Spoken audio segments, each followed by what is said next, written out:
Howdy. Welcome back to Dion Talk. Do not let the pursuit of perfection pause your progress. When it comes to real estate investing, don't be accurate. Hear me out. There's a lot of times when we make a spreadsheet, when we look at numbers, when we learn data, when we learn a skill, when we develop a strategy, that we want to be as accurate as possible to try to protect ourselves from making a bad decision. But when it comes to real estate, I'm going to give several examples where you don't want to be accurate. Accuracy could actually hurt you in some of these scenarios. And I see one of the first comments was from Chester Williams saying that you feel seen, that maybe this content is going to be about you, where it's better to start than to try to wait till you're perfect so you can start. And that is one of the concepts. But what I want to talk about is some times where, especially with YouTube University, you can see somebody present. Here's how I reached financial freedom. I used buy and hold real estate. Here's the metric I used to determine whether it was a good or a bad deal. Here's how I bought real estate. And when you hear how they did it, when we look back, it's very easy to say, those are the things you use to make a decision. So those are the things you want to replicate. And one of the first examples I'm going to give is when somebody's a brand new investor, or when somebody listens to their realtor. And remember, your agent and your lender are not your mentors. A lender's job is to sell loan products, and an agent's job is to close transactions. Doesn't mean that they're shady or that they might not have your best interest at heart, but what is their job? Their job is not to be your mentor. Their job is to do what you hired them to do, sell a loan product or close a real estate transaction. And a lot of times, agents and new investors will see a real estate listing, and they'll make this decision by trying to be accurate. And if you're new to my channel, I do these live streams every Tuesday at 4 p.m. Pacific, and I will do the live stream a couple of hours, answer every question that comes in. So this intro in the beginning gives you a chance to get some questions into the comments that I will actually answer. And to me, the live streams are important because you get to hear an investor, somebody who started in a bad position and in less than 10 years made work completely optional, retired early last year, not with a huge portfolio. It wasn't my goal. What I was pursuing was the right amount of cash flow with the least amount of units. So if that's interesting to you, welcome to my channel. You should hit subscribe. I'm not sure if I've ever actually asked you to hit subscribe in a video before. It's probably why my channel is so small. But also, if my content earns it, you can hit the like button. And if you don't like it, and you really want me to know, make sure you hit the dislike button twice so that I know for sure you meant to do it. When an investor is looking at a listing on the MLS, you will see these magic words, pro forma. An agent or a listing agent or the seller can basically lie. There's actually a clause in the listing that says, you need to verify all of this because we're just saying what we think, and you can't hold them liable. So a listing agent can say, unit number 2 in this property is vacant. It would probably rent for $1,700 a month. Well, you have to verify that. But what a lot of new investors do, trying to be accurate, and I've seen this in a lot of the BiggerPockets threads comments, and sometimes in the Choose FI comment in those groups, is people will say, what are the current leases? What are the units renting for now? So if you're buying, and we'll use an example of a duplex, where each unit is rented out, one is $700 and one is $900, and there's current leases in place. Some investors, when they're starting out, will say, I want to be accurate. So they're going to take 700 and 900 and add it together. And they're going to say, this duplex has an income, not cash flow, but an income of $1,600 a month. It's accurate. And that could blow up your deal because the current rents don't tell us if a deal is good or not. What we want to do is look at area average rents. What are the area average rents? Not what is the current leases. Now, sometimes there are owners who will sign a new lease with tenants that can last a year, so this can have a bigger impact. And I'm actually going to go over how you can get around that or use that data to determine if this is still a good or a bad deal. But if somebody's looking at their rents, and you look at this duplex, and one unit is rented for $700 a month, and one unit is rented for $900 a month, and then you do an area average search for rents, and it takes a couple of weeks to learn this. You want to look on Craigslist, Facebook Marketplace, Apartments.com, Zillow, Trulia, Realtor.com, Rentometer. You can go to all the sources and look up rents and get a couple of weeks to figure out what's the average rents. So in this scenario, let's say one is rented for $700, one is rented for $900, and most investors would say, okay, I make $1,600 a month in income. But if area average rents are $1,200, because this is an owner that's had the property for a long time, hasn't maintained it, and hasn't raised the rents, and that's probably why they're selling, the current rents are far below area average rents. So if you study the market and you took 2 weeks and you look at all the different sources and you take 2 weeks worth of data and you see the properties that were listed but then went away and came back significantly higher because they had too much interest, or they listed and it sits for over a week and then they lower the price, so they listed it too high, right? That's why it takes 2 weeks, not just a snapshot. And you learn that the area average for the number of bedrooms in this duplex in this area is $1,200 a month. Don't be accurate. The area average is $1,200. The current leases aren't what we're going to use. And then I said to learn the area average, but you don't want to use that either because that's the average. That means that some rentals are renting for more than that and some rentals are renting for less than that. The odds that you are going to get less rent is something we want to plan for. So what I do is I take an inaccurate estimate of 5 to 10% lower than area average rents. So I'm not using the listed rents and I'm not using area average rents. I'm going a little below the area average rents when I'm calculating my cash on cash return to figure out if the math works to make this a property I want to pursue. Math is just step one. There's a bunch of steps after that that you also don't want to be accurate with. So the reason I go 5 or 10% below is because I use the binder strategy. This is my system that gets my tenants to ask me to raise the rent. And historically, it generally gets it within 5 to 10% of where the area average rents are. And if you want information on that, you can find it at DionTalk.com. I made a free course. It's free for you. It cost me 10 grand to put together, but it's free for you to take to figure out how do you get your tenants to ask you to raise the rent, whether you self-manage, property management, Section 8, at a distance, local, through all the ways to communicate, text, email, or in person, all for free. I put it there for free because it helps the owners and the tenants. So the reason I say 5 to 10% is because we don't want to be accurate. If the properties are worth less rent, I would use a smaller amount of a reduced rent. So if the rent was $500 a month for a 1-bedroom in your area, maybe only 5% less than that. So $475, $450, right? You're just estimating down a little bit, around 5%. But if a 1-bedroom in your area rents for $2,000, I might go 10% less than that, down to $1,800, right? You see, the larger the rent, the bigger the variance I would do. We don't want to be accurate. We're not going to use the listed rents. We're not going to use the area average rents. We're going to estimate less than that. Here's the second thing that we don't want to be accurate with is contractor estimates, guesstimates. Contractors don't want to spit out a real number that they think the job's going to cost because they know you're going to probably get more than one estimate and somebody else could be a little less than that. So they don't give you all of the bad news all at once. They tell you a rough estimate, probably give you a range. And then as things go and they find out, once they open up the siding and we see the rot, then they're going to charge you more. They see that the insulation needs to be done. They can add things that you can't see during the estimate time when they're giving you their time for that free estimate.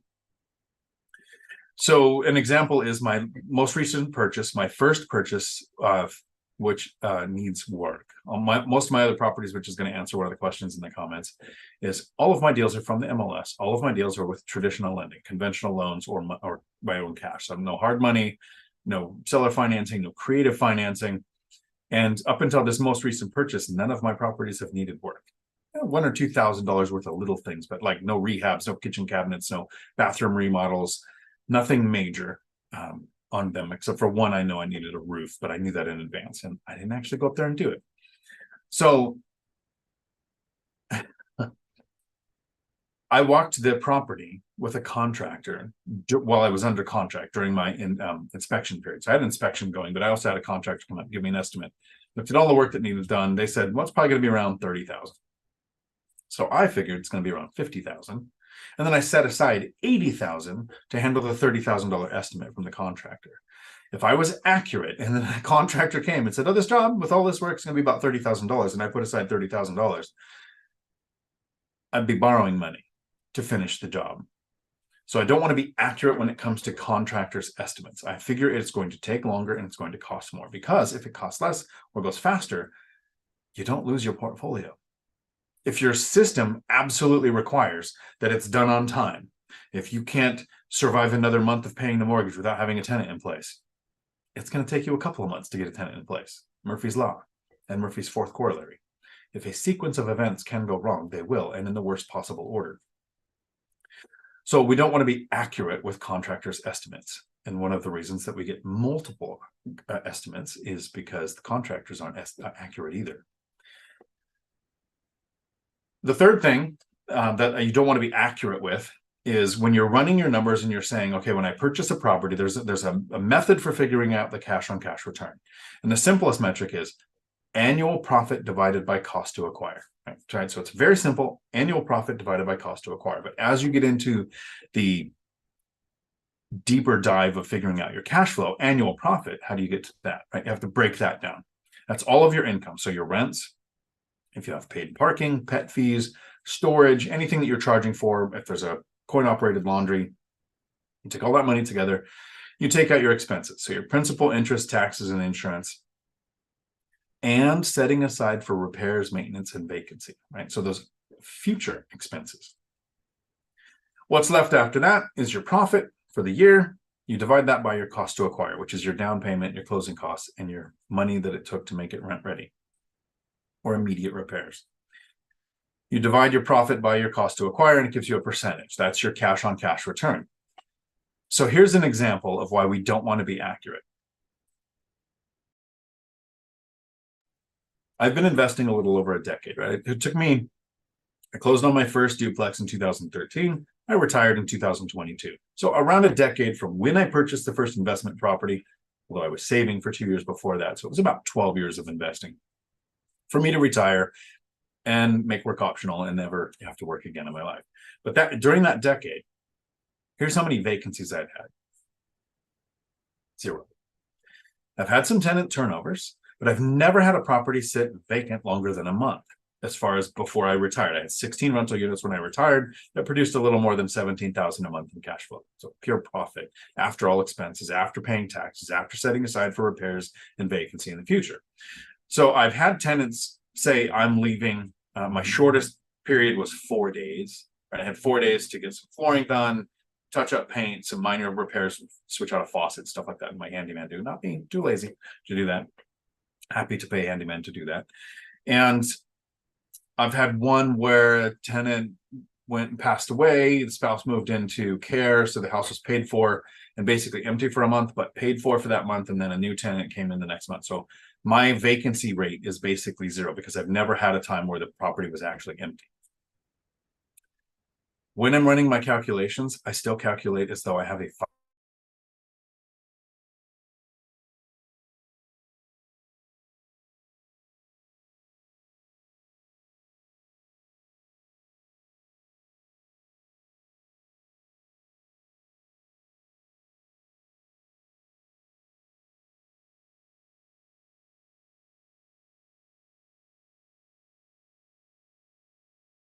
5% vacancy rate because it could happen. A decade with 0 vacancies. So I'm probably going to have another vacancy, but I still do that. So I'm not accurate. Accuracy can be a problem. It says my internet connection is unstable. Samesies. So the next thing that we don't want to be accurate with, an inaccurate number is actually more beneficial for you when you're trying to figure out your cash flow and deciding when you retire. And I take this kind of from BiggerPockets. Most recently, David Green has said a couple times on BiggerPockets that you don't retire on cash flow. And when you see the thumbnail or the video title, a lot of investors go, okay, that's stupid because of course cash flow is how I'm going to retire. I'm financially free. I physically retired on cash flow. But what he meant was you don't get to the cash flow that you need and then retire. And this is infer, maybe implied. But if you need $5,000 a month, right, it takes you $60,000 a year to live. So you want $5,000 a month in cash flow. And you buy some rentals and you get $5,000 a month in cash flow. You don't retire. You would accurately have the number coming in cash flow that you need to retire. Now, work is optional and you might change jobs and make less money, but I don't recommend retiring when you meet your cash flow needs for your freedom number. Because now what happens if we have a recession that does somehow impact rents or property values or whatever business model that you're going off of? If you retired with the stock market using the bucket method that Joe Kuhn talks about here on YouTube, because I think stocks is another viable way to retire. It's not my way, but it works for a lot of people. And all of a sudden the stock market crashes out. You should have the bucket method, right? It's not an actual certain amount of money that you need to retire. It's not an actual certain amount of cash flow. So for what I did is I used a multiplier. I did study for a little over 6 months, almost a year, of how much I spend every month on months I do what I want. So not a frugal month, not a conservative month, but what am I actually spending when I just kind of do what I want? It's around $4,000 a month because I'm house hacking. I don't have a mortgage payment. So fairly easy for me. And I buy paid off vehicles to keep my expenses down, right? My kids are over 18 and moved out. So my freedom number is fairly small. It's only $4,000 a month. I got to 4,000. I wouldn't retire on that. What happens when you have a major health concern? What happens when inflation happens? So since my number was fairly small, I took a 4 times multiplier. So I wasn't accurate. I needed 4,000. I didn't retire at 4,000. When my cash flow was above $16,000 a month that I don't have to get out of bed for, I felt kind of silly going to work, even at a job that I loved. So I retired.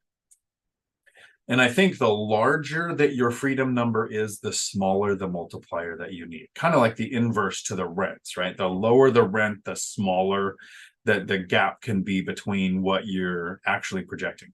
The more you need, so if I need 4,000 a month, needing 16,000 a month coming in to retire made sense to me. If you need $20,000 a month, 40 is probably enough, right? A 2-time multiplier, because it's more money. So the larger your freedom number, the smaller the multiplier. We don't want to be accurate.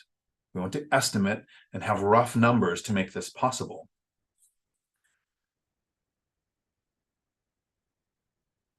Using the data of the last 10 years of me not having a vacancy, but still setting aside 5% for vacancies in the future, I want to also use another set of data that we have that has shown that since we as a country have started tracking the data in 1940, we have never seen market-wide rents go down.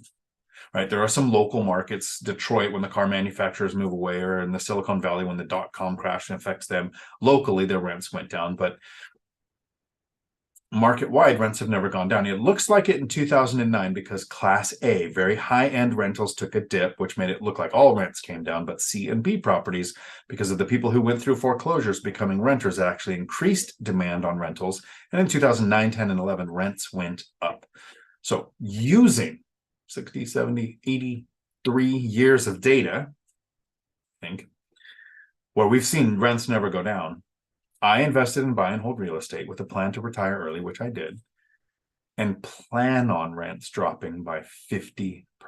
That's why that 4-time multiplier counted with the cash flow number, because although we've never seen rents come down, I don't want to go back to work just because of something that's happened that's never happened before could happen.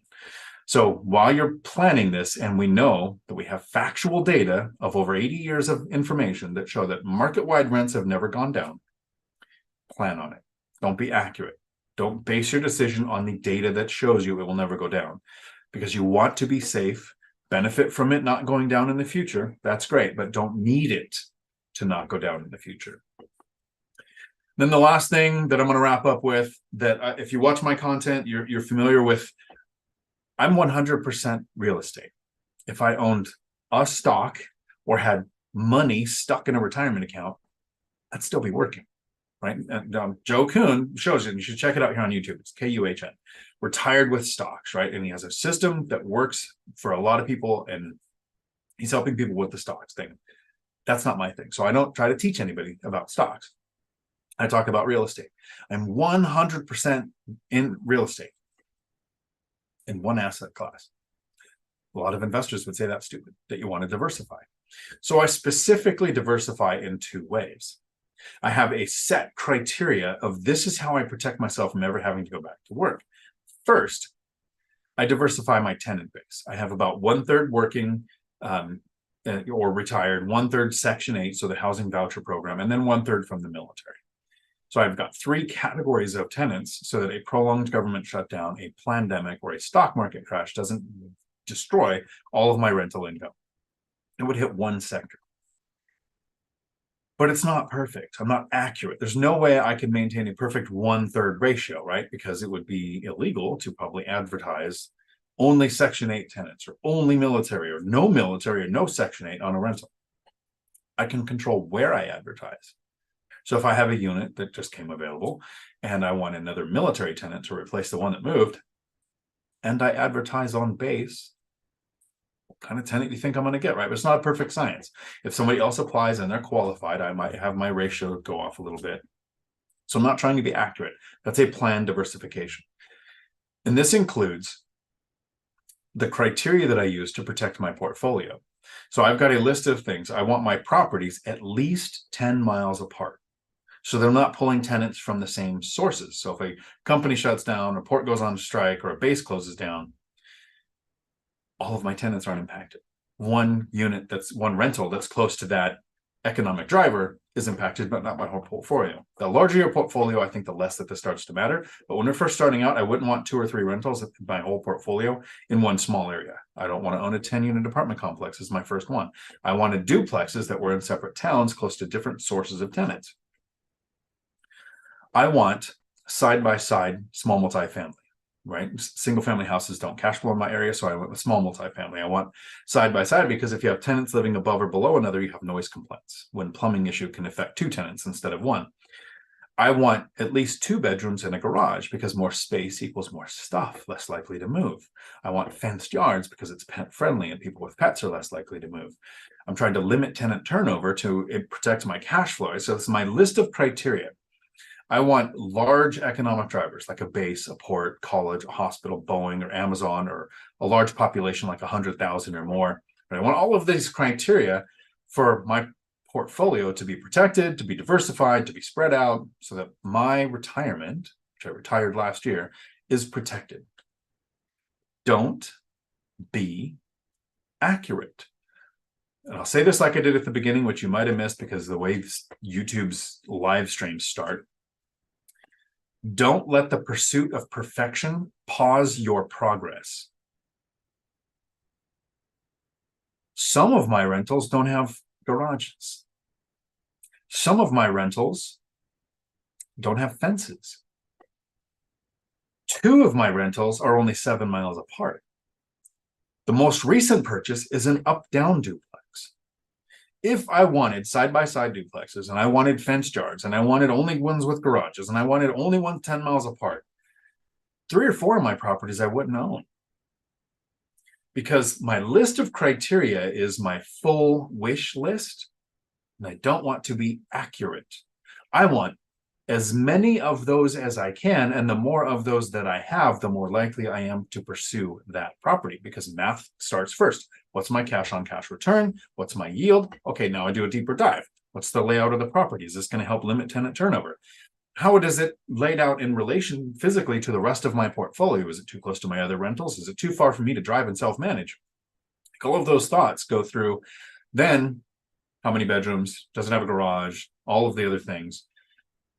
I'm trying to think, maybe 2 properties hit all of my criteria out of 8 properties with currently 18 units.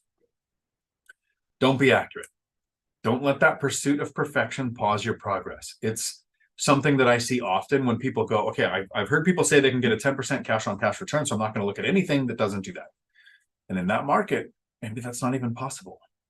Maybe getting an 8%, or 7% is the best you're going to do. And if you don't do that, you're never going to get the doubling or tripling on the cash on cash return that happens over the next few years.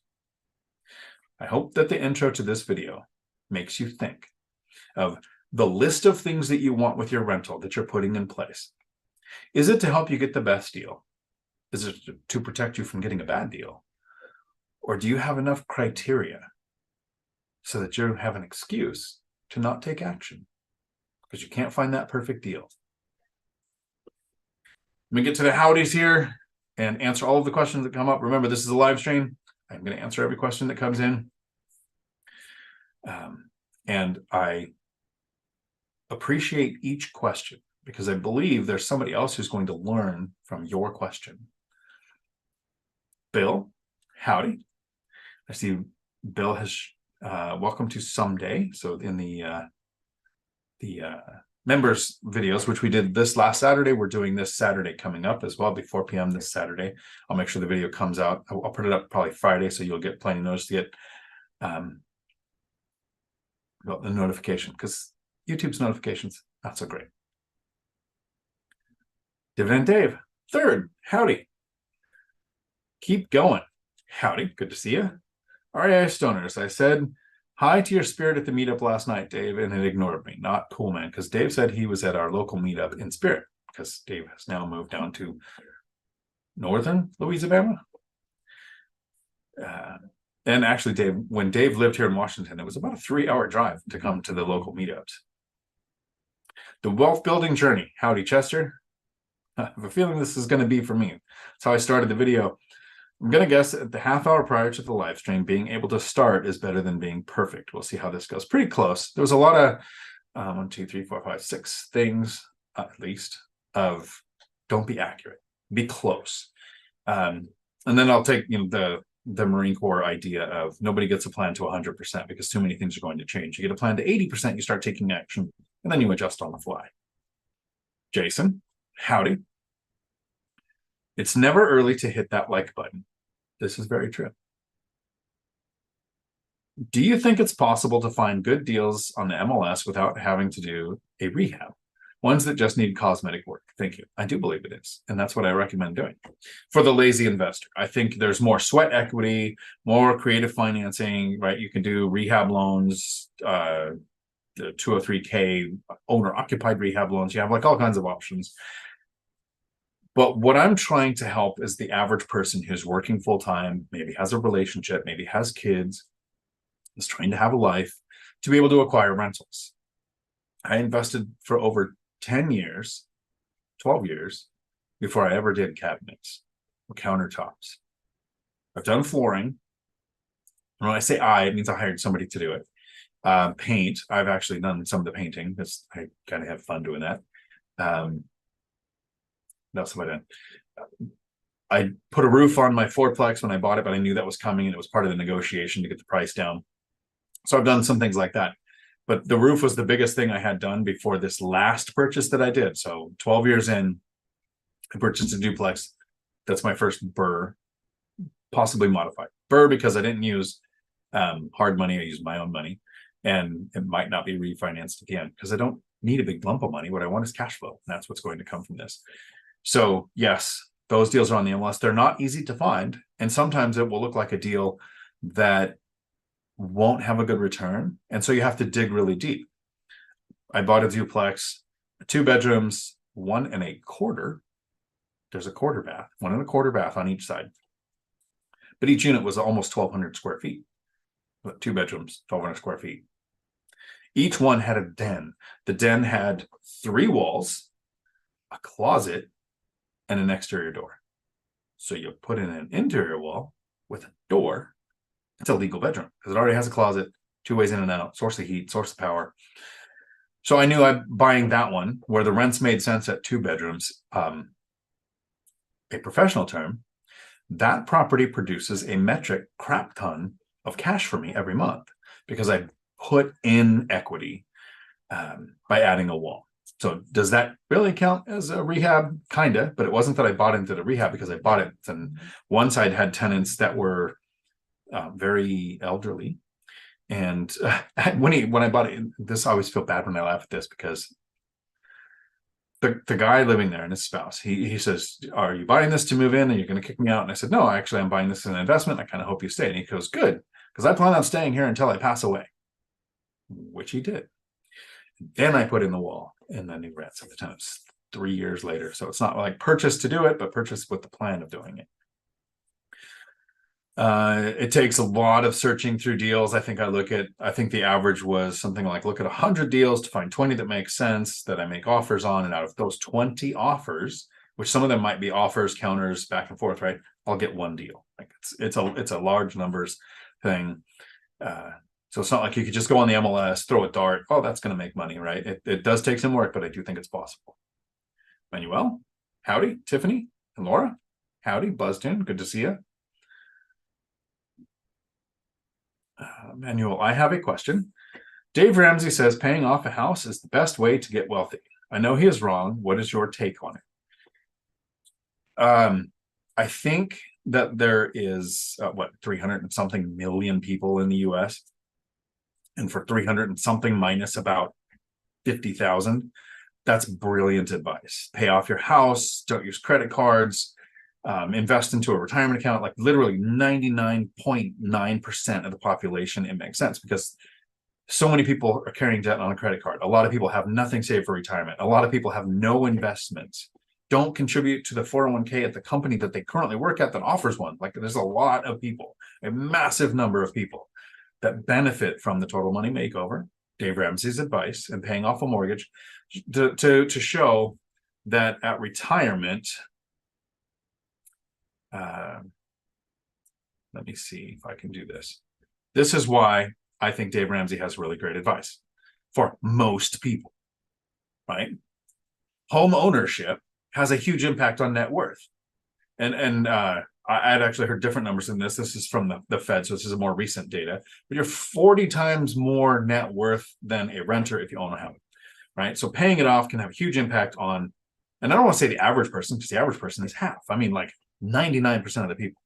But if you're an investor with the goal of retiring early and acquiring cash flowing assets, I made a video about 3 or 4 weeks ago called How I Lost $1 Million.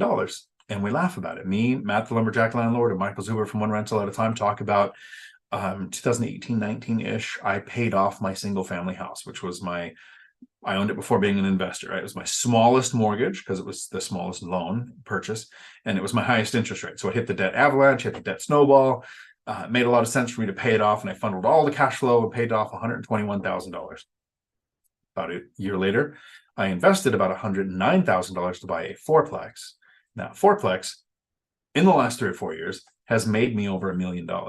Appreciation, principal pay down, cash flow. Like we've had massive appreciation in the last few years. It's not normal, but I'll benefit from it. Had I taken the $121,000 that I paid off the house, and instead of doing that, purchased another fourplex, I'd have made $2 million. I don't know if you know this or not, but I like money, and I lost $1 million because I paid a house off. If you are an investor and you can put your money to work, paying off fixed rate, low interest debt, right? 6% was where the 6 point something was where this house was at. So it's not quite low interest like the 3s and 4s that most of us have on mortgages now. I don't ever want to pay that off.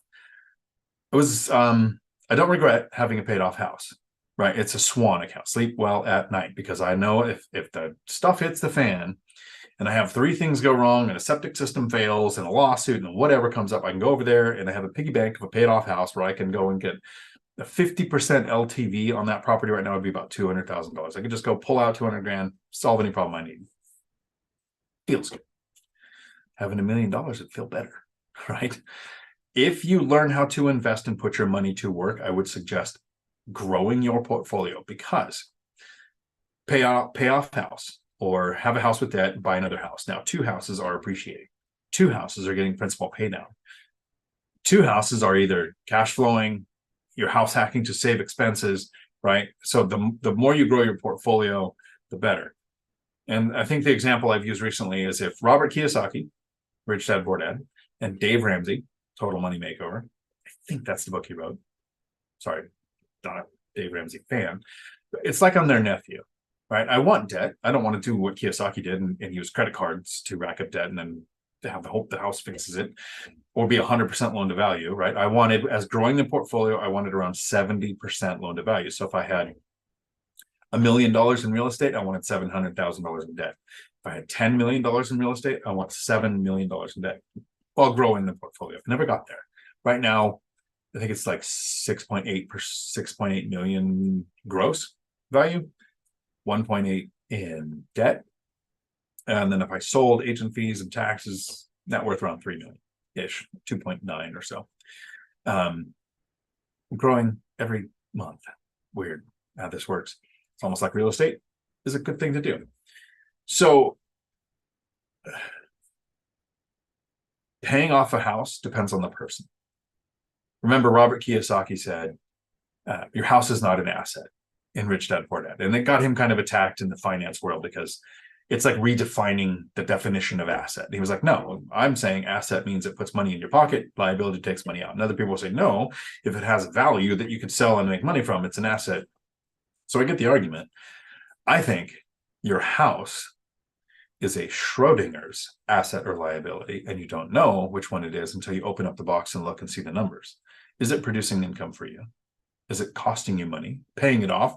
Would you make more money? The opportunity cost if you use the money for something else. So I would go, there's never an always do it this way or an always do it that way. What's the person's goals, the person's skill set, the person's resources? Yeah, so not a yes or no answer. Good question, though, Manuel. Thank you. Manuel. Sorry. Invest to Wealth. Howdy. Also, I'll see you in Vegas. Just bought my tickets for the ORAD event. Awesome. I will see you there. I don't know if you stay up late, but we're me and Millennium Mike are doing a couple of Denny's midnight meetings with people. So see you there. Wayne, howdy. RA Stoners, you are our mentor, Dion, even if you think you're not. Yeah. I'm trying to help as many people as possible. I think the definition of mentor would be a lot more involved than I am personally, because I'll answer emails. I used to take phone calls. Now I'll sell an hour because it's my only Homes account. But I do look forward to seeing what Josh and Mary do next, right? Like what, it might be a year or two, whatever. What's the next property? How's the cash flow? How's the house hack go? All of that kind of stuff. Michelle, howdy. Speaking of people, I'm curious to see how next year goes for too. Financial firefighter, aloha, Mark. John, good evening. Howdy. Shouty. U824, nice. I usually say meowdy. I'm an animal person, but I'm not a pet person. I want to travel too much. Most recent purchase, I think I inherited a cat. The owners left one here. So one of the caveats of the people who rent the other unit is they're going to take care of a cat when I'm traveling. So my tenant might get a little bit of a break, a reverse pet fee. You get a discount if you take care of this cat. Tiffany, howdy, keep going. How you guys doing? Yeah, to put together the courses are stupid. And then it's $400 a month to maintain the damn thing. Ish. It's like $320 to $380. REI Stoners can't be accurate on contractors' time estimate either. No, you can't, especially Josh, when you hire Jeremy. He's actually, I'm going to make sure he hasn't called me or texted me. He's at one of my units now. We say contractor, that's a handyman. Good work. Not good time. If he could show up a daily schedule on time basis, he'd have a really killer job. But since he can't do that, he's a good handyman. Tiffany, so you always double contractor estimate to be safe. Kinda. Like, so 30 was the estimate, 50 was where I figured I'd end up, and then I set aside 80. So not quite double, but I went way more than what it is. And I think the larger that is, the less I would increase it. Right? If somebody says, oh, it's going to cost $100, I would say I want to have 500. Because that's a very easy jump from 100 to 500. It's not that easy of a jump from 70,000 to 130,000. But that can happen. All-nighter hider, howdy, thanks for joining us. We can start now. REI Stoner, should I add the months we paid the full mortgage into cost to acquire since we don't have a tenant yet? Sometimes I will estimate that, but if you're running your calculation on cash flow and there was let's say you bought a place, Josh, and there was a tenant in place already, would you take out the month where you didn't have a mortgage? So I don't think so, because, and that's a great question. When we're looking at cash on cash return, yes, it's fun to go, okay, this is what I made, maybe make a video. You got a YouTube channel. People should check it out. And if you want to go, this is what we made the first year, sure, you can look into that. But when I'm looking at cash on cash return, I really don't care what I actually make. What I'm trying to do is look at several properties and go, of these properties, this is the best one to pursue. Right? Which one's got the most attractive, best looking yield, which is a percentage. And then I'm not accurate. I don't take out the month where I don't have a mortgage. I sometimes don't carry the carrying cost. But let's say I was going to buy one and I knew I had like 6 months, like the one I bought, I have 6 months probably of work before it's inhabitable to put a tenant in place. If I was buying this with a mortgage, I would have taken those 6 months of carrying costs along with the cost of make ready, whatever the rehab was going to cost, and the stupid permits, what they're going to cost. Nope, not going to go there. Sometimes somebody from this city might be watching, but yes, I would consider that if I knew. But if you're just 1 or 2 months in, or maybe 3, and you've got applicants already, is it a mental exercise you could run? Yes. But would it have told me to pursue or not pursue the deal if I knew it was going to take 2 or 3 months? Not so much. So cost to acquire, cost of the rehab, yes. But if it was longer, yes, I'd probably then calculate some of the months into.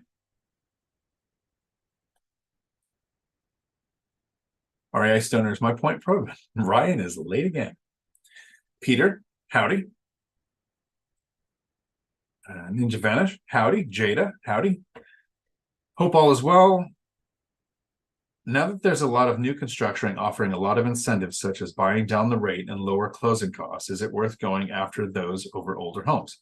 I still think new home purchases are good for home buyers, not so much for new and for investors, depending on your area. Remember, real estate is local. If it will cash flow at that reduced rate, at that bought down interest rate, and how long does a bought down interest rate work, right? Is it just for 1 or 2 years and then you go to whatever the current rate is? Will it make sense as a rental? Run the numbers to see if it's worth it. Investors think in square footage, age of buildings. Tenants think in bedroom count, parking, distance from work, maybe view, right? There's like, we look at it from different lenses. Tenants don't often look at the age of the building. They're not the one that's going to be taking care of it in 5 or 10 years to fix it, right? You, the owner, is thinking that way. Tenants aren't. So it's not like you go, it's a brand new building, I get a premium rent. No, a 2022 house next to a 2002 house get the same rent, but they don't cost the same. But you can run the numbers. In an area, it might make sense. Let's say you have a whole bunch of new houses go in, and let's take Phoenix, and you have, and I'll reverse the map in my head, you have Chandler, Phoenix, Glendale, and off here in the mountains, you've got a chip city being put in place. That city, they're building a chip city to do that. So new builds there around people coming in to work in the infrastructure and then building of the chips there might make those new builds make sense, right? So real estate is local. There might be places where it doesn't make sense, where I invest, they don't. Jason. Uh-oh. Oh, it froze. Did it stay frozen? No, it's just I got bad internet today. That's terrible. Yeah, I got a thing saying my internet was wonky, which is weird. Michelle, when Zuber says get to 4, is that properties or units? So Zuber primarily invests in single family houses as far as his in one rental at a time. So he's probably talking for properties. My situation changed when I got to 4 properties, even though that was 7 units. So I think he's talking about 4 transactions, which would then mean properties more than units.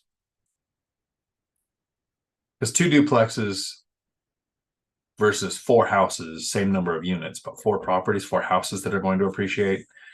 And when Zuber talks about that, it's not get to 4 and then stop. It's get to 4 and then decide, is this 4 enough? Because let's say you buy 4 between the ages of 30 and 40. Well, now with 30-year fixed rate debt, they are going to be paid off between 60 and 70, right around retirement age. 4 paid off properties make your retirement better. If you go between 30 and 40 and you buy 4 properties and you're like, wow, this is actually not that hard. I can add units, doesn't really change my workflow. Maybe you have property management. Maybe you develop systems to make your property management take very few hours a month. And then you go, okay, 4 is good. I'll go, like me, 8 properties. I'll probably buy more. I don't want to, but what else are you going to do with the money? Because it keeps piling up. It's a weird problem.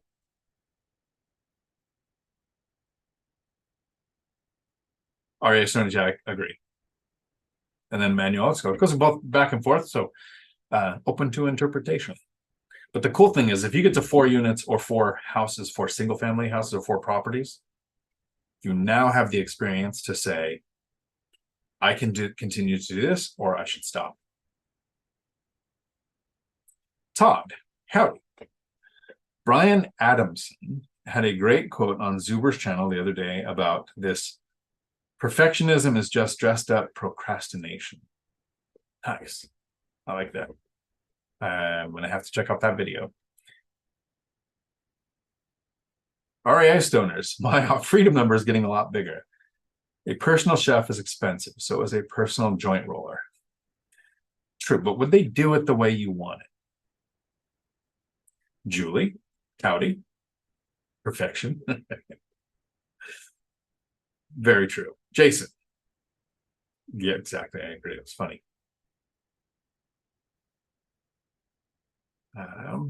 My chat moved, which means that there are more questions coming, which I appreciate it. Dividend Dave, I see I missed a super chat. Sorry. To make up for my rude spirit that didn't say hello to us last night. We had the local Tacoma FI meetup. I met some cool people I hadn't had the chance to meet before. So I look forward to doing that again. I don't think there's a Tacoma FI meetup in December, but maybe January. I was planning on being Thailand, but I might have moved that. RAI Sterners, I just advertised on the Basis Facebook page today. Fingers crossed. Nice. Travel May, howdy. Can you talk about military tenants and what's that like? Who pays? So some places have programs where you can contract with the military installation for them to rent a place for them to cycle people through. So that's not what I'm talking about. When I'm talking about 1/3 military tenants, I mean a tenant with a lease that pays. It's just the tenant. It doesn't matter anything else.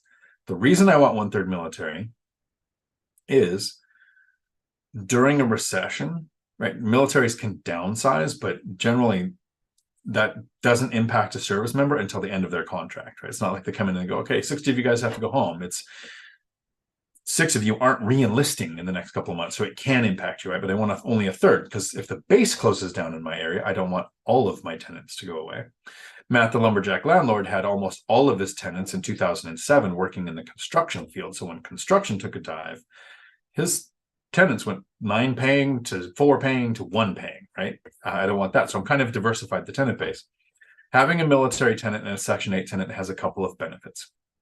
The Section 8 tenant, here's some benefits. Some people don't think this is a benefit, but the state inspects the property.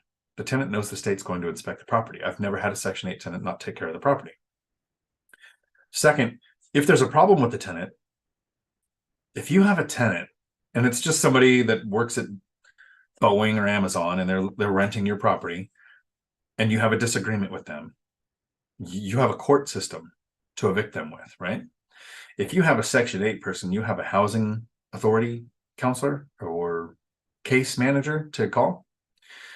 If they work in the military, you have a chain of command to call, right? I haven't had to call the chain of command on military personnel yet because they know you can do that. And I was in the Marine Corps, so I know that it was always a concern if you lived off base, which I was a single parent with a kid then too. So I've had a couple of marriages. That was the first one.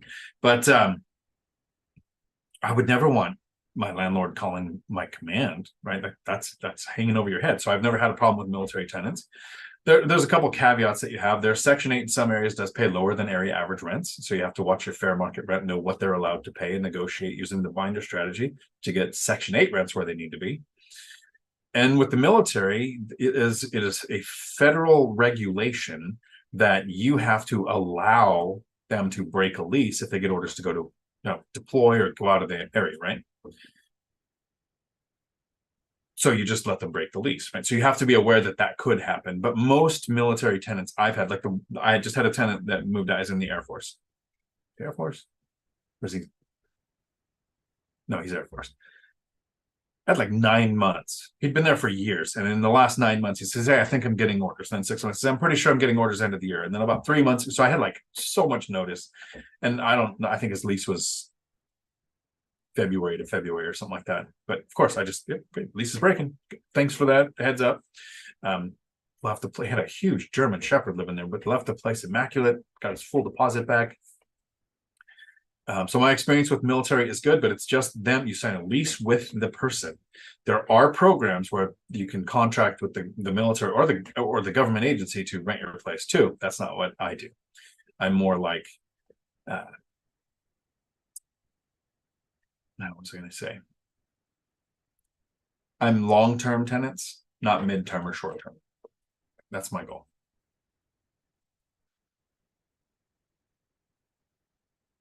Dividend Dave. Remember, everyone, nobody's perfect except for Dave. CD and Keith. Howdy. Everyone's probably perfect. Exactly. Bill O'Connor. Howdy. What's your thought about putting a line of credit on and not using it just to make it less desirable target for fraud? I don't know that it helps protect you from fraud. You can make it more work for the people who commit fraud, right? But it's not going to stop it. Eventually it's going to happen. The problem with a line of credit is make sure your debt to income ratio can handle it. Because if you put a line of credit on a property, your debt to income ratio takes a 1% hit. So if you put $100,000 home equity line of credit on a property, or a HELOC or a RELOC, right? If it's on a rental or your own, the lenders will assume that you have about $1,000 a month payment in your debt to income ratio, because you could take that money out without having to go through any other hoops.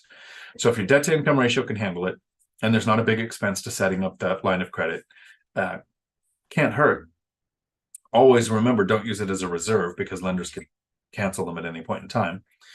And I don't know that it would stop you from having fraud on it, because they're creative when it comes to that. Jason. Aside from repairs, what can be hidden that can kill a potential deal when working the numbers? An HOA. Finding out it's a short sale or foreclosure, because I don't want to tie up my money with a lender that could take 2 or 3 years to make up their mind. In a time like 2011, 2012, when there were millions of foreclosures going on and lenders were trying to get things off their books, sure, I would have done a short sale or foreclosure, but not currently. It could be 1 or 2 years to get the process going. Finding out that it's inside certain city limits, like if I was in King County and it's inside Seattle city limits, or if I'm in Pierce County where I do invest, inside Tacoma city limits would be a deal killer for me. So I've had to move my footprint a little bit. New laws coming out, new rules coming out in those places make it not worth investing there for me.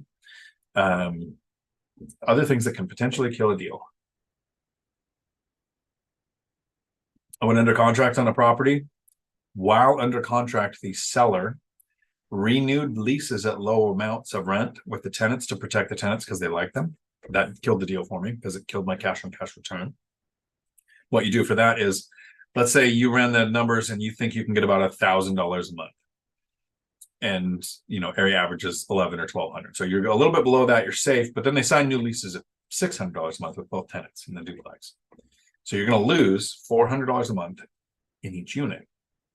If the lease is 1 year, that means 400 times 2, 800.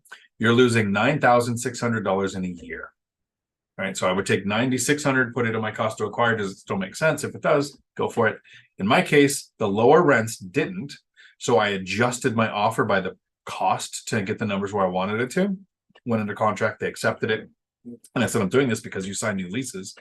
And then this property that I bought was accepted, so I actually backed out of that during my inspection period, didn't lose my earnest money. So there's a lot of things that can kill a deal. Finding out when you go under contract, you go for the inspection, so it's other than repairs. What if it's next to something you didn't know, like a noisy club, a trap house, right? The local meth lab place. if you can't tell how good parking is until you get there, and then parking is the deal killer, like there's a couple of things that can come up like that. Math is step one, and then repairs goes into math, right? How much work needs to be, there's two things. How much work needs to be done impacts your numbers, because your cost to make rent ready is part of your cost to acquire. But then how much work it needs done also impacts your bandwidth of how much focus do you want to put on this property. If it's a full rehab, either you increase your money to hire a GC, or if you're going to be doing it yourself, that means you're meeting with handyman contractors, you're scheduling the chronology of like they can't do a whole bunch of drywall work till the insulation's done, right? You don't want to do certain things you don't want to do flooring until, everything else above it that can mess up the flooring is done, right? There's a chronology to that. You have to take the time and energy to do that. So it's not just the cost of repairs, but how much work would go into those repairs. Finding out that it's not a neighborhood that you are welcome in. Like if you don't know your neighborhood's good enough, that's beyond the numbers too. So there's a kind of a list of things that would kill the deal for me. I'm trying to think of anything else where I've backed out of a deal when it wasn't just numbers. It's pretty rare because I studied the market and I know where I would make offers and where I wouldn't. But still possible. Buddies, howdy. Do you have a handyman on retainer or just reach out when needed? I have at least 3 handymen that aren't on retainer, but they do work for me, and I send them referrals to get them wanting to work for me because they know that more than just my workload is possible for them. So when you have a handyman, you want to make sure you keep them busy when you're not using them. But I have 3. The only time they're on a retainer is when I'm traveling and I know that there's going to be some issues. I will tell the handyman, hey, here's X amount of dollars, 300, 500 or whatever. For the next 3 months, I'm going to be, the last trip was like, hey, about a month and a half, I'm going to be in Portugal. In this month and a half, you're going to handle super trivial little things that I would probably totally handle myself. But since I'm out of the country, here's the money for you to do that. And you get to bill me when you do that too. So I don't keep them on retainer, but you can put them on retainer if you know you're going to be unavailable. But always at least 3, right? And know their bandwidths. I've got a plumber who has an electrician sub. I've got a handyman who has an electrician sub. I've got a handyman who is also a plumber, right? They don't run full general contracting businesses, but they have the licenses and insurance to do certain types of work. My one handyman, while he does a lot of things really well, and he just doesn't have a good time schedule, he hates to do carpet. So when I just had him do flooring and paint at one place, and I had someone else do the carpet on the stairs, because I still keep everything else is LVP, but I do carpet on stairs. So you want to have several that you can call, because you will get a text or a phone call at 10 or 11 o'clock at night. And so many people are like, I don't want to be a landlord because somebody might call me like that. Well, I don't want a job because somebody expects me to be there. Instead, I get a call at 10 or 11 o'clock at night. I want to know I have 2 or 3 handymen that I can call in case one's drunk, one's on vacation, and one of them will be available. And then sometimes they might go and go, yeah, this is a thing I can't handle, so let me call an actual electrician or plumber to come and handle the issue of what's going on. But it takes multiple handymen, not quite on retainer, but you can retain them for certain periods of time. REI Stoners, I'm back. Had to talk to our handyman. Thanks again for hooking you up, Jeremy. It's the guy. Jeremy's good. If you're around Pierce County, Thurston County, you just can't be on a time schedule. This last one, I actually told him $500 tip if you're done by November 1st. Save myself $500. Cash flow is free. Howdy. It absolutely is. How do you handle people that aren't online, don't use technology when it comes to applications? Oh, so applications, I don't run into them. Not my problem. I don't want to add someone that isn't on those things. As far as applications, I'm going to go through apartments or Zillow. I use Hemlane on my ones that I've had turnover at now, and that's 30 different platforms. However, I have purchased properties where there is somebody who lives there. I have this nice lady that lives in one of my properties, and she has a flip phone and no interwebs at her house. I'm not going to make her go and learn an app or get a smartphone or whatever. So I go by her house generally once every 6 months, and I say hi, and we have a tea and 10 minutes of social time, which is weird for me, but I do that. And then she gives me the next 6 months worth of actual handwritten checks that I deposit with an app. And she's one of those people who rolls the checkbook open, writes the check in, balances the account. This is the thing people used to have to do for everybody who uses Cash App, Venmo, Apple Pay, and PayPal now, but you used to have to balance a checkbook. She still does it. And when that happens, make sure you deposit the checks in the right order. And she'll write the month on there, right? And I one time did those in the wrong order and got a phone call. And it's like, first, she's calling, so somebody must be dying. But no, it was I'd done the checks out of order. So I will have tenants in place that don't do that, haven't done applications because I purchased the property and they were there. I would not place somebody in a property who was not technologically savvy. I just wouldn't do it. There's plenty of apartment places they can go.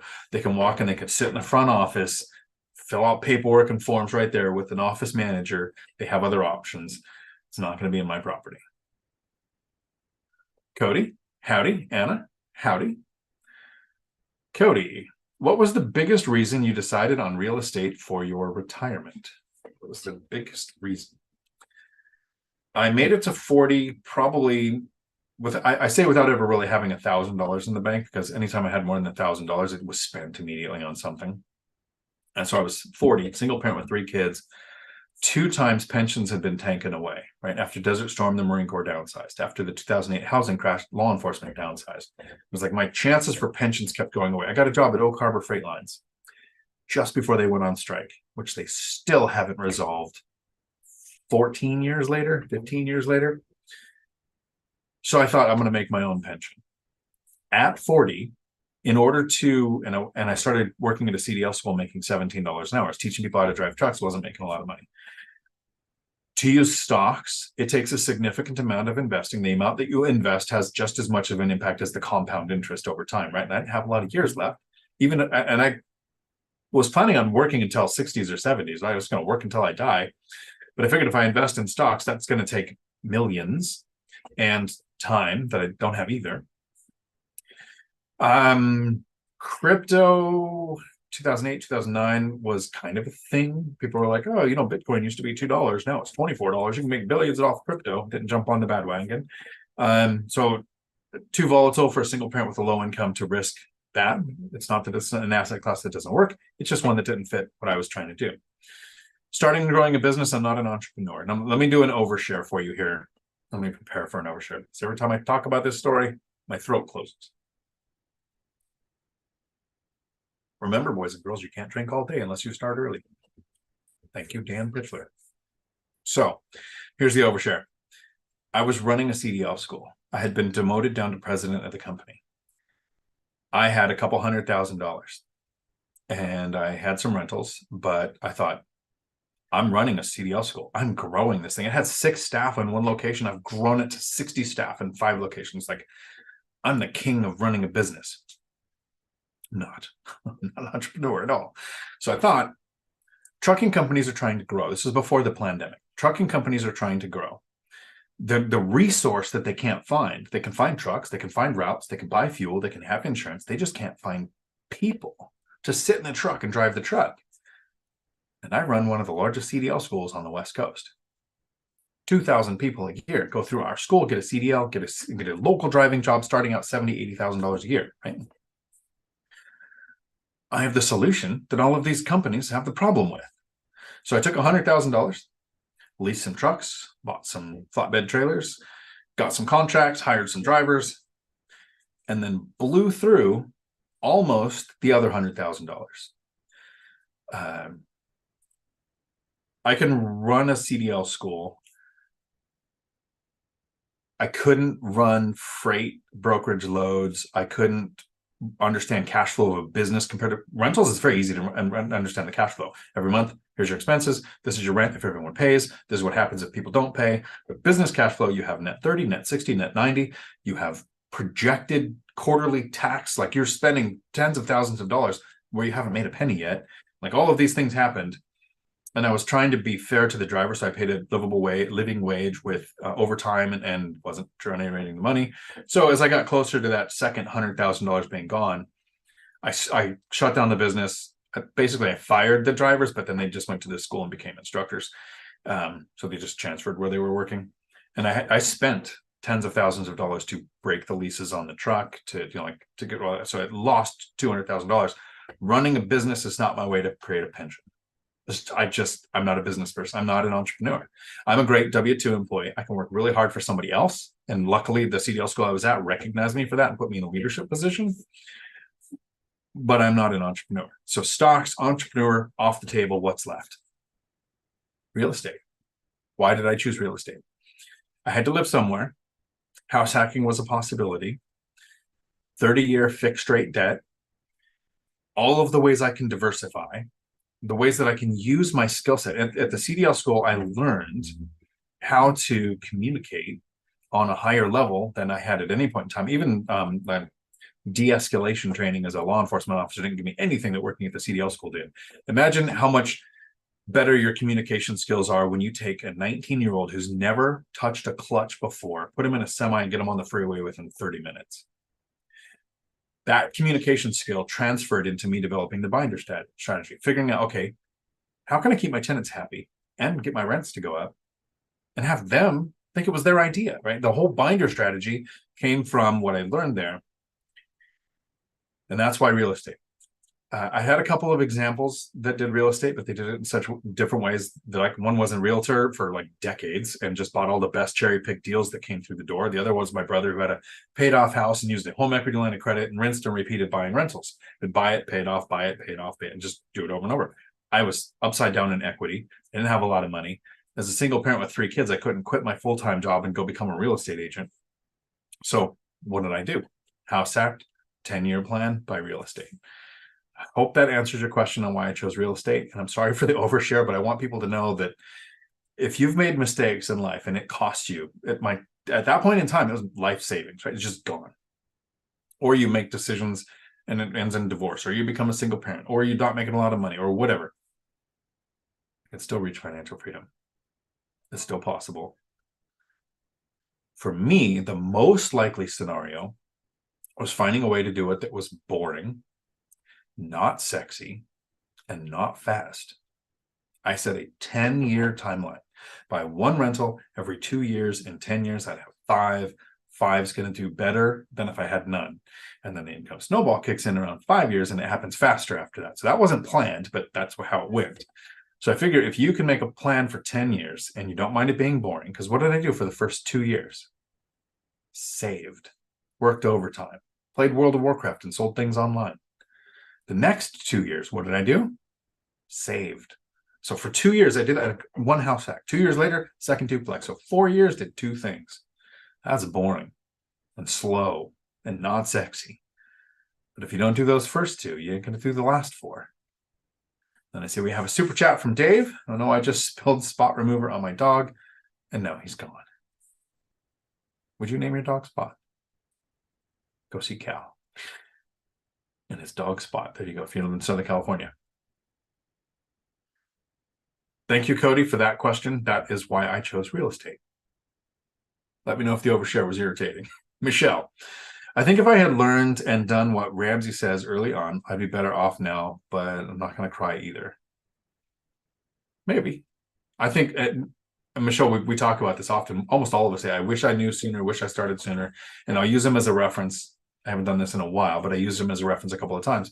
I interviewed Cody from Cody and Christian Multifamily Strategies when he was 20, right? He couldn't even go into a bar legally yet. And I had him on the channel. We did an interview.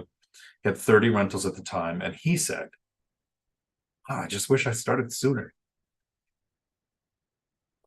All night at Hyder Denny's at midnight. I'm sure we'll all be back.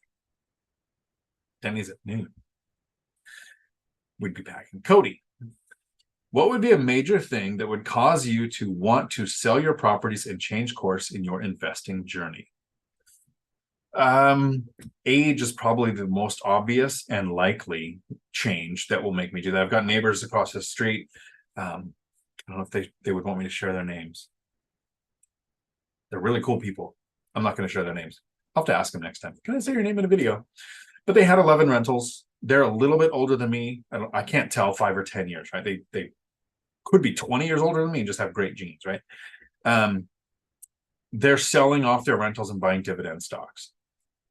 At some point, I think we met when I was 50 and Millennial Mike was 30, right? So there's 20 years between us. So at 50, as I'm retired and everything, and then I flash forward 20 years, I'll be 70. Mike will be 50. At that point, I might sell him my entire portfolio as a seller finance thing, where I just go, okay, all the properties are almost paid off. I just need this much money every month. You can have the properties, do whatever you want, but this is the income that you're going to give me.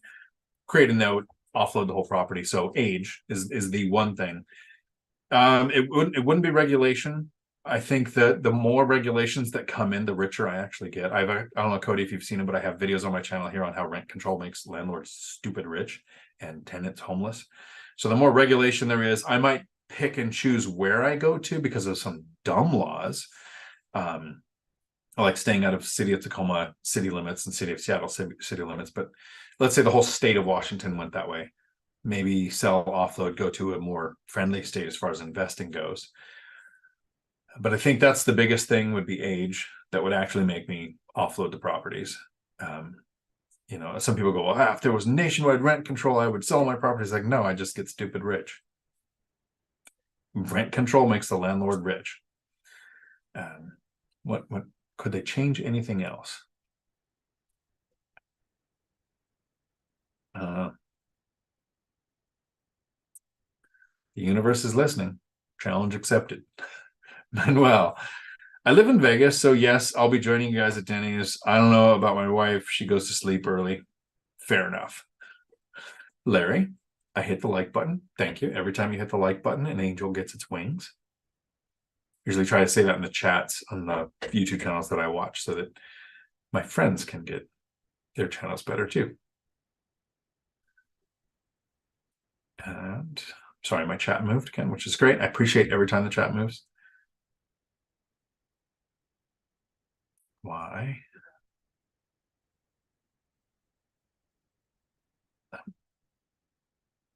There we go. Okay.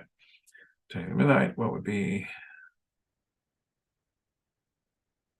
Do you recommend, from Keep Going, do you recommend married couples have both their names on the deed?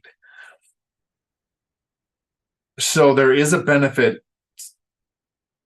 The deed probably wouldn't matter, but it's the mortgages. If you have a mortgage in both of your names, you have a limit of 10 conventional loans you can have in your name before you have to go to asset-based seller financing, DSCR, portfolio, commercial types of loans. So you have all these other options, but those initial, my opinion, kind of best loan products, it's 10 commercial loans in your name. If you're married, you can have 10 in each of your names, which would double the number you can have. It's a lot of logistics to take care of. But on the deed, I think you should both have it on there. Can't hurt. And that could depend on local laws in your state. Like I live in a retarded state. I'm sorry, community property state, where it doesn't matter. The courts determine asset division at the end, no matter whose name is on, apparently, the debt as well as the assets. So, yeah. I think it's safer for both parties to have it on there, especially if you're in a state where it might only go to the person who owns it. And then that would depend on when was it acquired? Were you married when it was acquired? Or was it one of it before you owned it, before the marriage happened? Manuel, sweet, thank you. Laura, I get the swan effect from my paid off property and house hacking. Thanks, Dion. Took it off the next level of almost living for free in a high cost of living area. I love that. That's where it matters. I think the higher the cost of living area, the more important house hacking is. All-nighter hybrid, think not keep going. I'd compartmentalize the liability if possible. Okay, there's a way to look at it. I compartmentalize the risk by being single. Robert, howdy. Dealing with just joining and not listening to the starting topic, I will say as a tech guy working on an enterprise data analysis product, accuracy is probably killing my investing. So yeah, and Chester, the wealth building journey is kind of that way too. We've had several Zoom calls where he joins in the course videos, and whenever he shares his screen, you get to the top of his thing, there's like 50 tabs and several spreadsheets, and we've gone through his spreadsheet that has all of this information, and that's kind of what I was referring to. So here's the quick breakdown from the beginning of the video for the people who logged in at a later time. Here's how accuracy is killing, and this will be the Cliff Notes version, super short, so don't bail on me. Don't use current rents, right? The listed rents on the sale, on the thing, on the listing. Don't use those. You would accurately say that's what this property is getting. And a lot of agents will say those are the numbers you need to use. No, you study area average rents. You learn what the area average is, but you don't use those either. You don't want to accurately predict area average rents. You want to be conservative and go a little less than that. Second is you don't want to be accurate with contractor estimates. If a contractor gives you an estimate, you think it's going to take longer, you think it's going to take more, right? I kind of get it. The bigger the deal, I think the smaller the cost, the more likely it could double or triple, right? If it's bigger, it can grow by a percentage. So don't be accurate when projecting contractor costs, estimate larger. Don't be accurate when you're projecting your cash flow. If it takes you $5,000 a month to retire, you don't get to $5,000 a month and then retire. You get to a multiple of it. Right? 15 or 20,000 is safe to retire because now you're ready for a pandemic, stock market crash, serious health problem, and you don't have to go back to work. I've never had a vacancy, right? I've had tenant turnover, but there's a list of people waiting for the next place to open. I have a list of people waiting for the next place to open here already, and it's not even done being rehabbed yet. But I still set aside 5% for vacancy. Like I have 10 years of data that shows me I've never had a vacancy, but when I'm running the numbers on a new property, I'm not accurate. I predict 5%. Better safe than sorry. Even though rents have gone up since 1940 or flatlined, we've never seen rents go down market-wide since we've started tracking the data. I invest and retired early, planning on rents to go down about 50%, so that if they do, I don't have to go back to work. I am not accurate. These are things that where people can say, you need to do this, you have the data, you have to be accurate. No, I want you to be more conservative, more safe, exaggerate the expenses, plan on less income. And then the last thing is the criteria. Don't be accurate on your criteria. I give the list often. So if you're familiar with my content, you know the sentence that's about to come out. I want side-by-side small multifamily. So you have less noise complaints. One plumbing issue doesn't affect more than one tenant. I want fenced yards that are pet friendly. I want washer dryer hookups in each unit, 2 bedrooms and a garage, because more space equals more stuff, less likely to move. I want my properties at least 10 miles apart, close to several economic drivers. So I'm pulling tenants from different sources. I have this list of all of these things that I want. I think 1 or 2 of my properties hits everything on the list. If I waited for a perfect property that hit everything on my list, I would only have those properties. I've got properties that are only 7 miles apart. I just bought an over under because it has a 270-degree water view on both levels. I have properties that don't have garages. I have 1 property that doesn't have fences. 2 now that have, no, yeah, 2 that don't have fences now. So don't be accurate in real estate. Don't let the pursuit of perfection pause your progress. There you go. That was the intro to the video. And it is often the people who can be perfect at their job. If you work in the medical field, there's a lot of people that like, you make a decision as a nurse and someone's going to die. You are attention to detail. In real estate, you need to be flexible. You need to go, okay, this doesn't hit all of my metrics, but it hits a lot of them, right? If the doctor came to me and says, well, I know about 80% of this surgery, so here, take this drug. That's not going to happen, right? If I know 80% certainty that this rental is going to make sense, I'm probably going to keep pursuing it. Jada, again, if yield was the same as multifamily or in your market, why is it you wanted to choose single family over all else? Curious because it makes it harder to scale up for the next investment if you were in a single family house. I originally wanted single family houses because it was the asset class I understood. I didn't actually originally know that up to 4 units got the same lending as a single family house, right? And I kind of knew commercial lending was different. I've got a 4-plex and a bunch of people around it call it that apartment complex over there. I'm like, no, it's a 4-plex. Apartments is 5 units or more. Weird lending. I got 30-year fixed rate debt, right? Didn't know all that. And they didn't cash flow. So if the cash flow was the same, I could yield, I probably would have started buying single family houses. A lot of people do that successfully. So in my area, small multifamily make more sense because they cash flow. You can scale faster. The statistics and tenant turnover lean towards single family house. It's viewed as a home, not a unit. And the national average is the average person who rents a house stays there for 7 years. The average person who rents an apartment stays there for 2 years.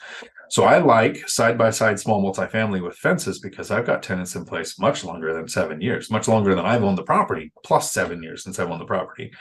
And so I kind of wanted that versus the tenant turnover, and I wanted the fixed rate debt. So there was kind of a lot of reasons why I was leaning towards single family. I owned a house, right?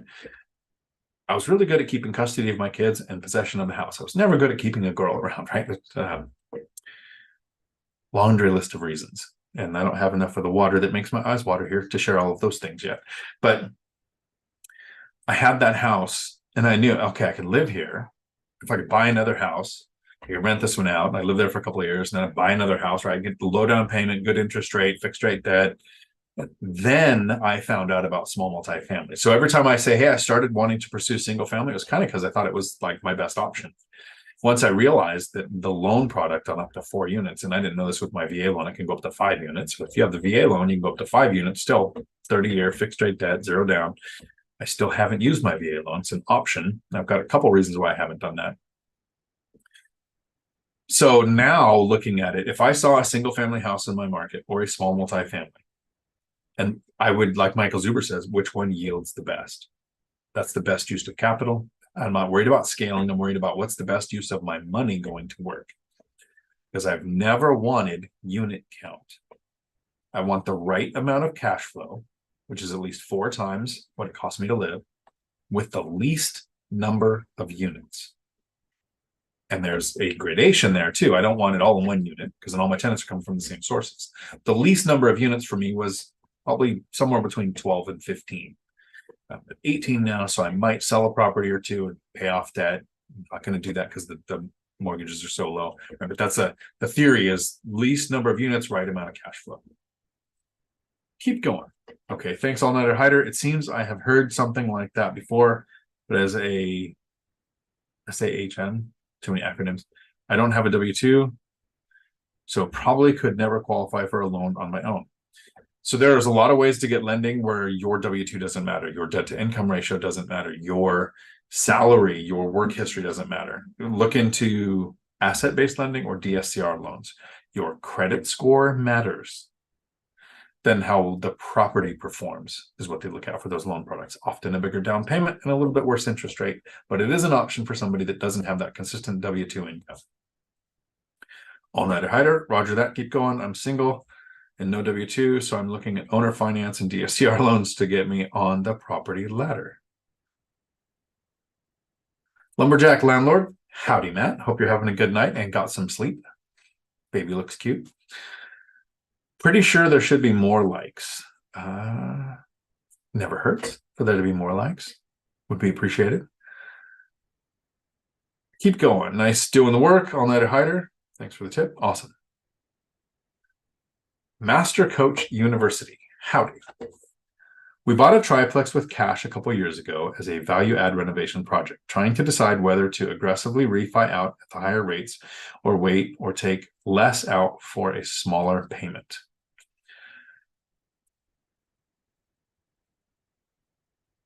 No one can tell you what to do with a paragraph of information, right? So I can't even actually give you advice. I'm going to talk stream of consciousness through what I perceived from what you said. You have a paid off triplex that would produce cash flow right now. If you take that for a couple of years to get rental income on your tax returns and you take the cash flow and you save it. So I've never done a cash out refinance or taken out a home equity line of credit or sold for a 1031 exchange. It isn't fun. It's not sexy. It doesn't happen fast. Right? It's going to take you longer to add your units, but you have more stability. What you have right now is most people, I would say almost everybody, unless the few people who watch my channel will say you have equity. You could put that equity to work. Your return on equity is not great. What you have, I want you to take that equity and turn it into this sense. So forget the word equity and think. You have the ability to add debt to an existing asset. So the first question that most people think of is, how do I access the equity? Should I do a home equity line of credit? The answer for that is, can you pay it off in full with your income that you currently have before the rate adjusts? And some people will say, well, it has a fixed rate for 10 years. Okay, can you pay off that amount in 10 years? And the benefit to the HELOC is as you pay the loan down, the amount down, it's reusable, right? The other thing is you don't have a mortgage. If you had a mortgage on the property that had a low interest rate and you did a cash out refinance, you could raise that interest rate. So I would recommend not doing that and just getting a second mortgage if you wanted longer fixed rate debt, right? So how do you access the equity? The other option is you could just sell it, take the money and buy something else. 1031, so you don't pay taxes, right? You have like 3 different options there for accessing the equity, which means adding debt to an existing asset or selling the asset. That's the first question most people think of. I think the question that comes before that, the prequel question, episode 2. What's the purpose of the money? If a lender right now would lend you full value at any interest rate, and you get the money, lump sum, a couple $100,000, 3, 4, 5, whatever the amount is, what are you going to do with it? Do you have confidence in your ability to find a deal that generates such a good yield, it justifies buying the asset and covers the debt that you've added to the existing asset or the sale and loss of the existing asset? So the first question for me is, it's not how do I access the equity, add the debt to the existing asset. It's what's the purpose of the money? So would you put the money to work? Now you can do the math, and this is the interest rate I would get on a HELOC or a cash out refinance. And the cost of getting that loan. The HELOC, I think, is basically free. The cash out refinance might have an expense, and then you could buy down the rate, which has a bigger expense. And then you put the money to work to figure out your yield, right? So that's like a 2-step process for that. Or you could do the route that I did.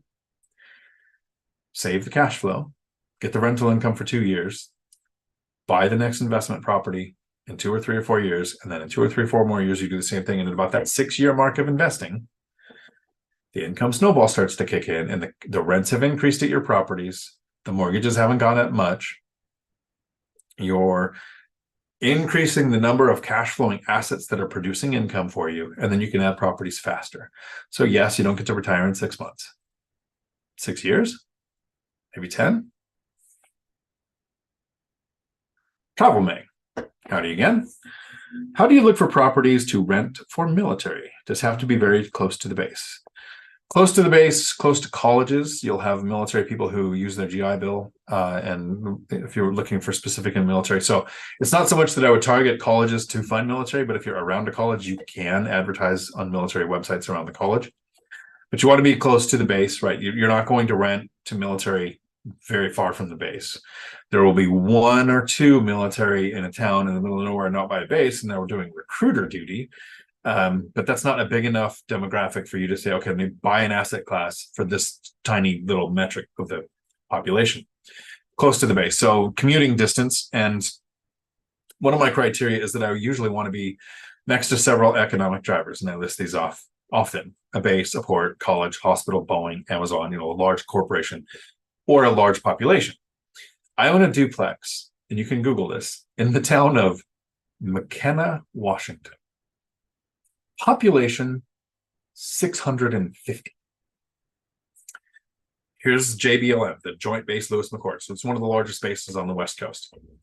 On this side, you have Tacoma and Lakewood and this not metropolitan, but big kind of city area, right?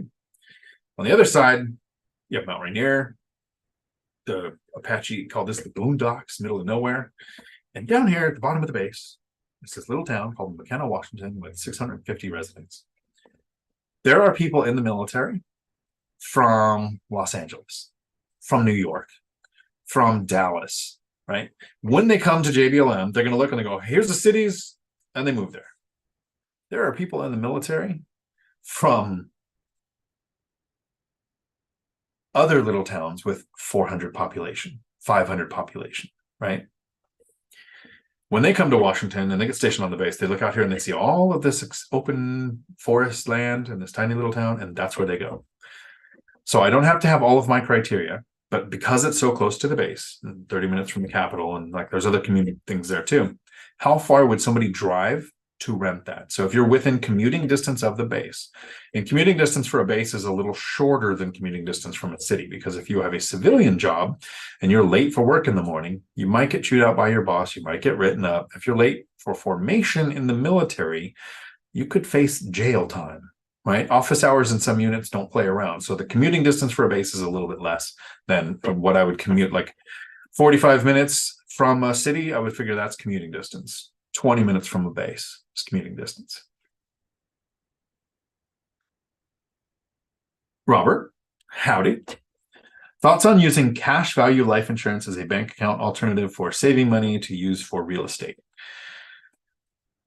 It is possible to educate yourself enough about insurance to where it is an option for investing.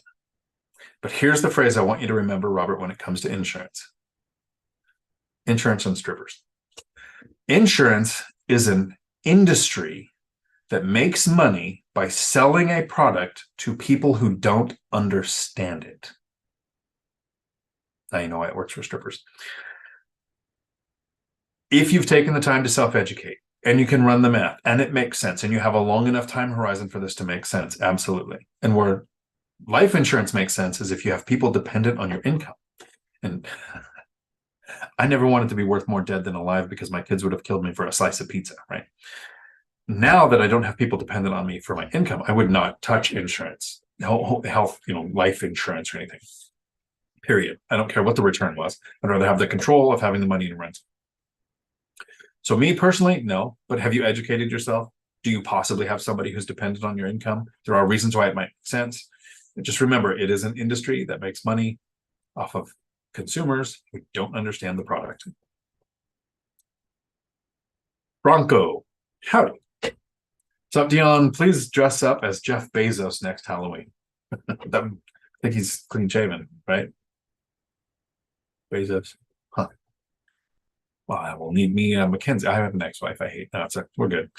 I already got that covered. Half Bezos now. Take away all of the money.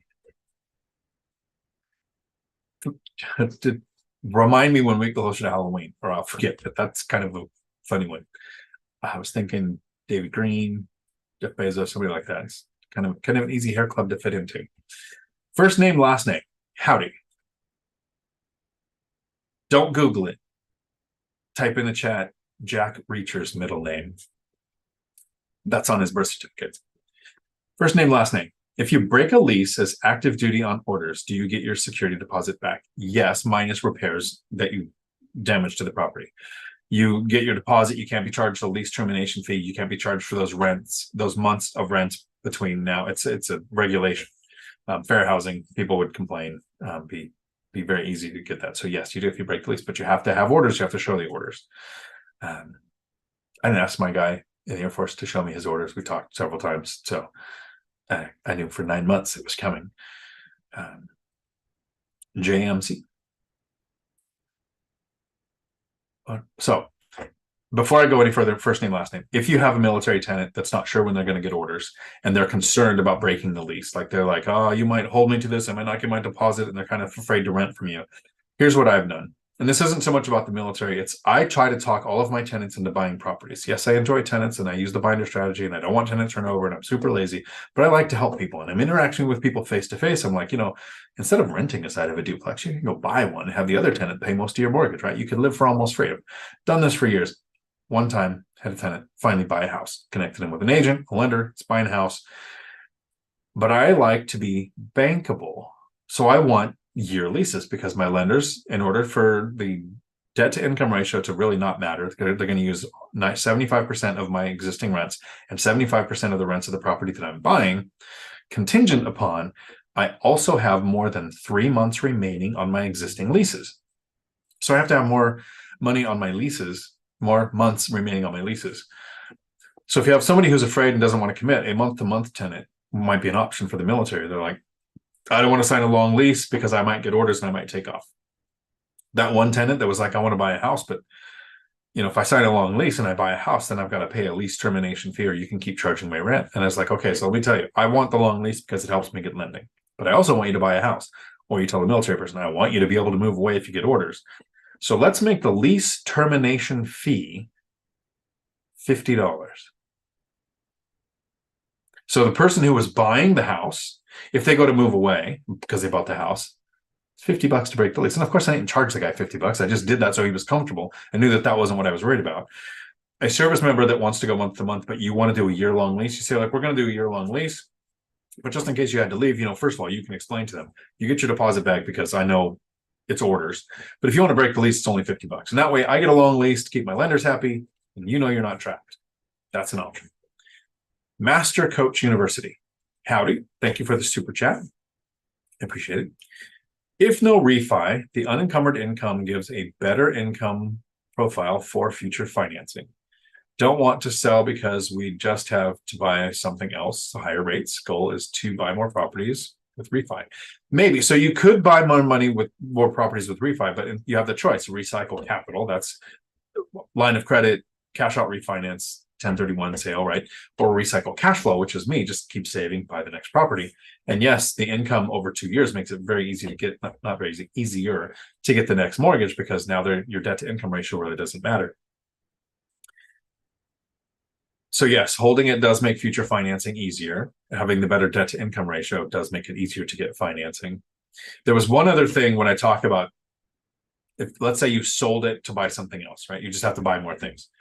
I always ask somebody if they're thinking of selling to 1031 something else, because they're like, I've got all of this equity in my property. If I've either paid it off or the tenants have paid it down and it's appreciated, so what all this equity I'm not using, I'm going to sell a property and buy something else. Here's the question I want you to think. So, Master Coach University, I want you to think. When you bought the property, how much did you buy it for? So somebody else who was buying it and wasn't buying it with cash, what interest rate did they buy it with, right, on their mortgage? So if you could buy it, if you could find that triplex that you were talking about right now today for the amount that you purchased it, when you did, would you buy it? If the answer is yes, why would you sell it?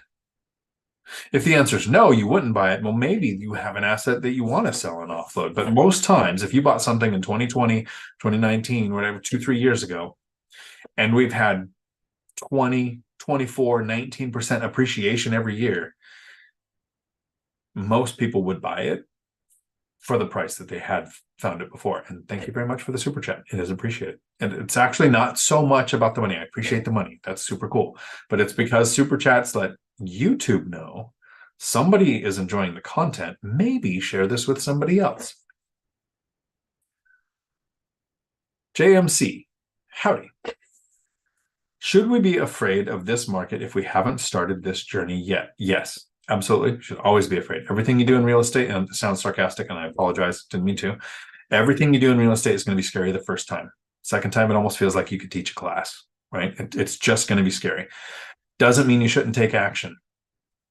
There has never been a time in my existence, so I can guess that it's even longer than my existence, where anybody has, like the majority of investors have gone, hey, this is a great time to buy. Everybody should be buying now. In 2011, you know what we were hearing?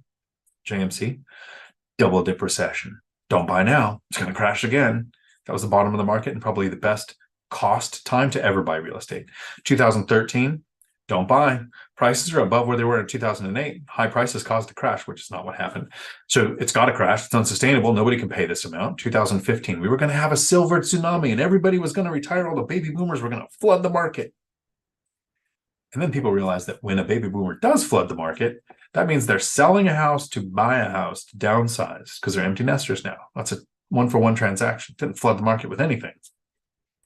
2018, interest rates were above 6%. And it's absolutely unsustainable because home prices have been going up and interest rates have gone up. Nobody can afford to buy a house. Don't buy. 2020, pandemic, eviction moratorium.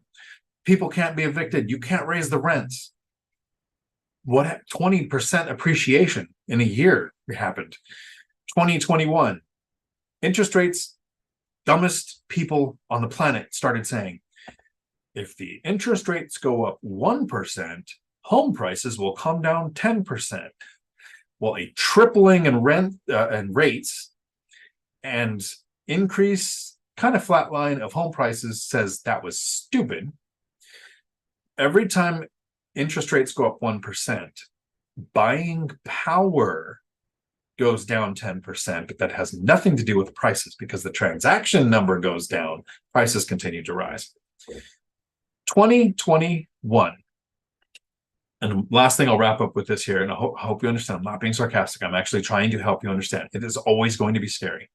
In 2021, in May, I found a duplex in that town, McKenna, Washington. I had been buying duplexes for $290,000. This duplex came up in 2021, $400,000. So it's $100,000 more than what I was paying a couple years before that. Massive increase, jump, and it's like 25% increase in cost. Is that right? It's not even right. 300 to 400. It's 25% of a larger number. So 30% increase. Math is hard. So look, if somebody that can't do math can be successful in real estate, there's hope, right? I look at this duplex, I make an offer, get under contract, and negotiate it down like $2,500. So $300 97.5 is what we settled on. Duplex across the street is for sale, $400,000. I call my friends, John and Amber, and I'm like, hey, you guys were talking about getting into real estate. This is the deal I'm pursuing. It took my money. I'm not a go all in debt, find creative financing. I had the down payment. This is the one I bought. You guys should buy this one. Went to go have dinner, meet with them to talk about the numbers. Another investor friend couple comes over and they're like, no, John, you guys don't do this right now. Nobody has to pay rent. Can't kick them out. Market's going to crash. Don't do it. 2022, 2023. We're 2 years in. It's worth over $550,000 now. I make over $1,000 a unit on that rental and $1,000 a unit in profit on that rental. I don't have the heart, because they don't watch my content, I can say their names in this video, to call them and say, hey, let me show you the numbers of what would have happened if you bought that duplex that our friends talked you out of, told you not to buy. Because there's always a reason to be scared not to get into the market. If the fear mongers are right and home prices go up faster than wages do, like video that I made earlier this week, home prices go up faster than wages do. That means every single day for the rest of your life, you are at the closest moment of wages to home prices. Tomorrow they're further, but that's now the closest moment for the rest of your life. And then the next day, I'm not saying hurry. I'm not saying wait. This is a great question, JMC, because there's only two things that tell you when to buy real estate. And the people who watch my content mentally just went through the next minute and a half of what I'm going to do. Interest rates don't tell you anything. Home prices don't tell you anything. Rents don't tell you anything. All of those are metrics to pick a deal. None of those are metrics on telling you whether you should hurry or wait, because if you hurry, you're going to lose money. And if you wait, you're going to lose a lot of money. Here's the two things that tell you when to buy. So JMC, if you're looking at the market, this is what you do. Don't worry if interest rates went to 20% or zero, doesn't matter. I'd invest the same. If home prices went down 50% or up 100%, I would invest the same. These are the two things that tell you when to buy real estate. And it's not hurry, it's not wait. It's when these two things line up. The first thing has a couple things in it. The first thing is, are you ready? Investors will say ready means you've studied your market, you know your asset class, you know how to recognize a good deal, and you have the down payment, closing costs, and money for immediate repairs and reserves that lenders are going to require. Now you're ready. I'm also going to add, this is the thing investors forget. Are you ready? Physically, mentally, emotionally? Is there anything in your life going on that makes it not a good time to invest? Are you having a birth, a death, a major health concern? Your industry just stops working. They lay off all the cops and then you have to go change jobs, whatever it is. Are you physically ready? Do you have the bandwidth to study the market, learn the market, make offers, actually manage a property? Like physically you're ready. That's the first thing that tells you when to buy. The second thing, this one's easier. Did you find a great deal? So if somebody says, I'm really scared, I'm going to wait 6 months, they're not looking, they're never going to find the great deal. There'll be a reason in 6 months to wait. Again, every other day, crash videos come out.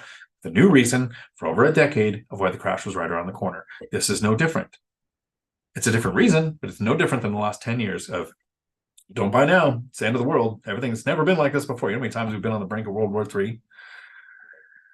There is profit in war, but there is also profit in the threat of war.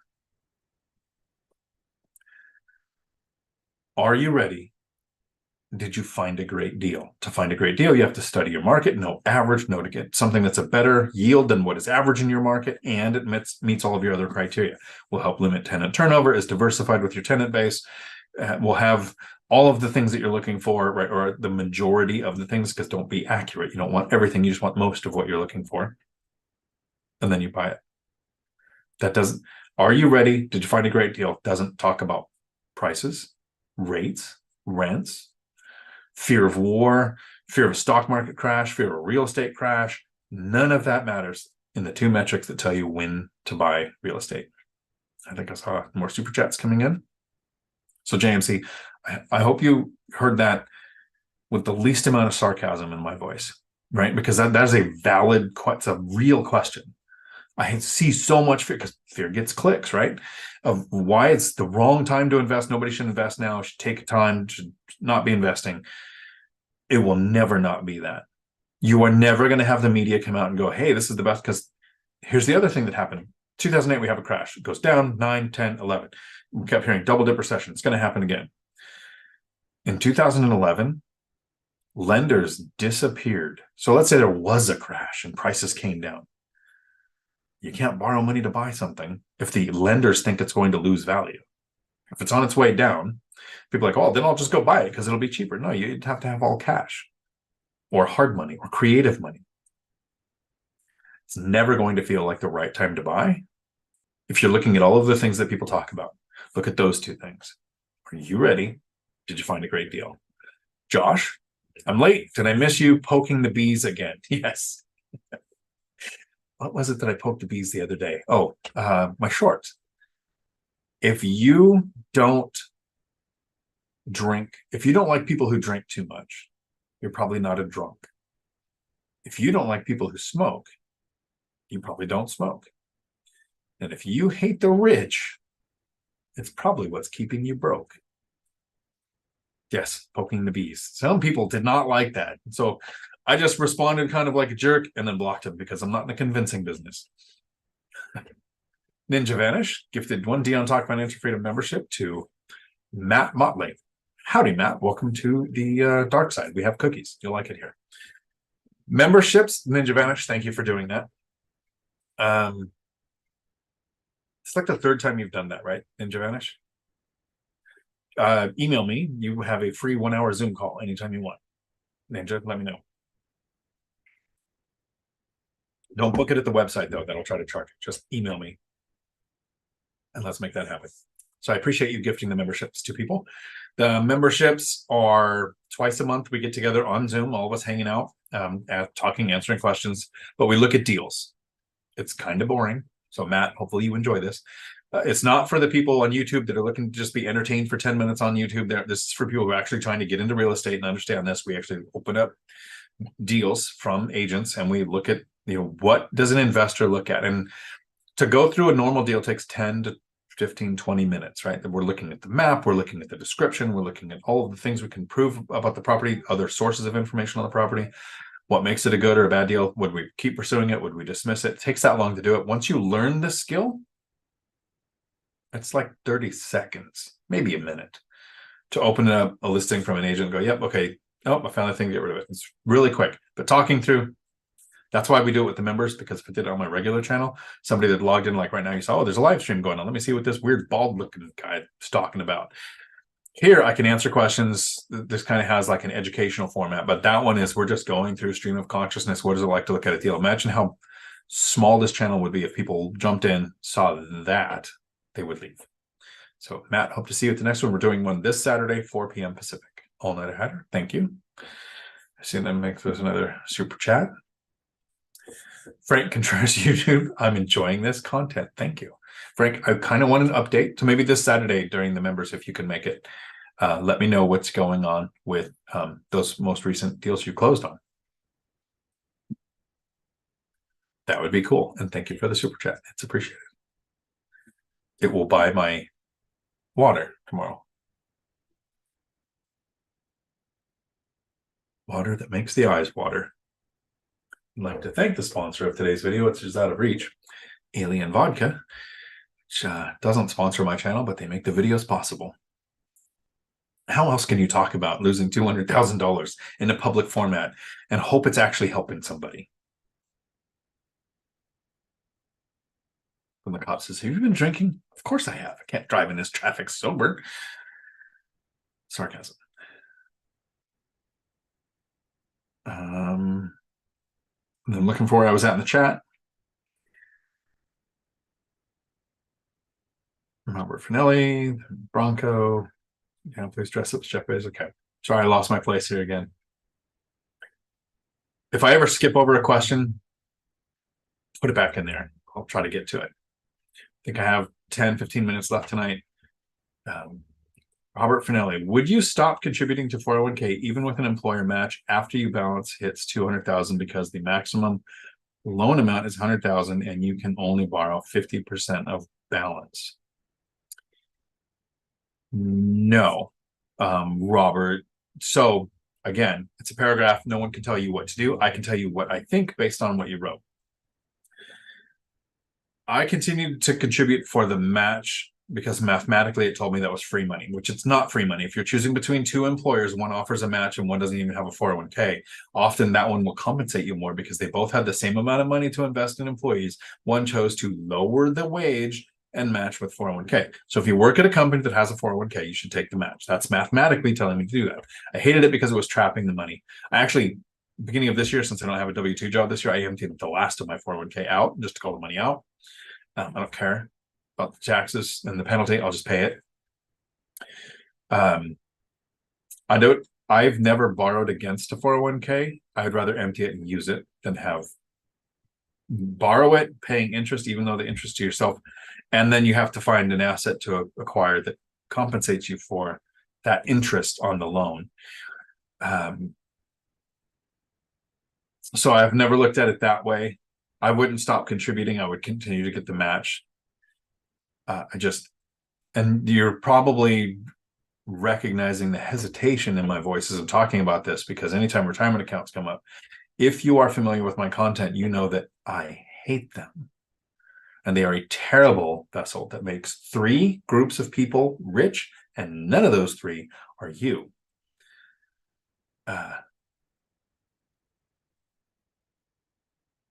The REI Stoners hit 12 months. How do I gift a membership? Maybe Ninja can let you know. I'm not sure. I actually don't know how to do that. I know that membership doesn't show up on certain devices. I'll have to mess with that and figure that out.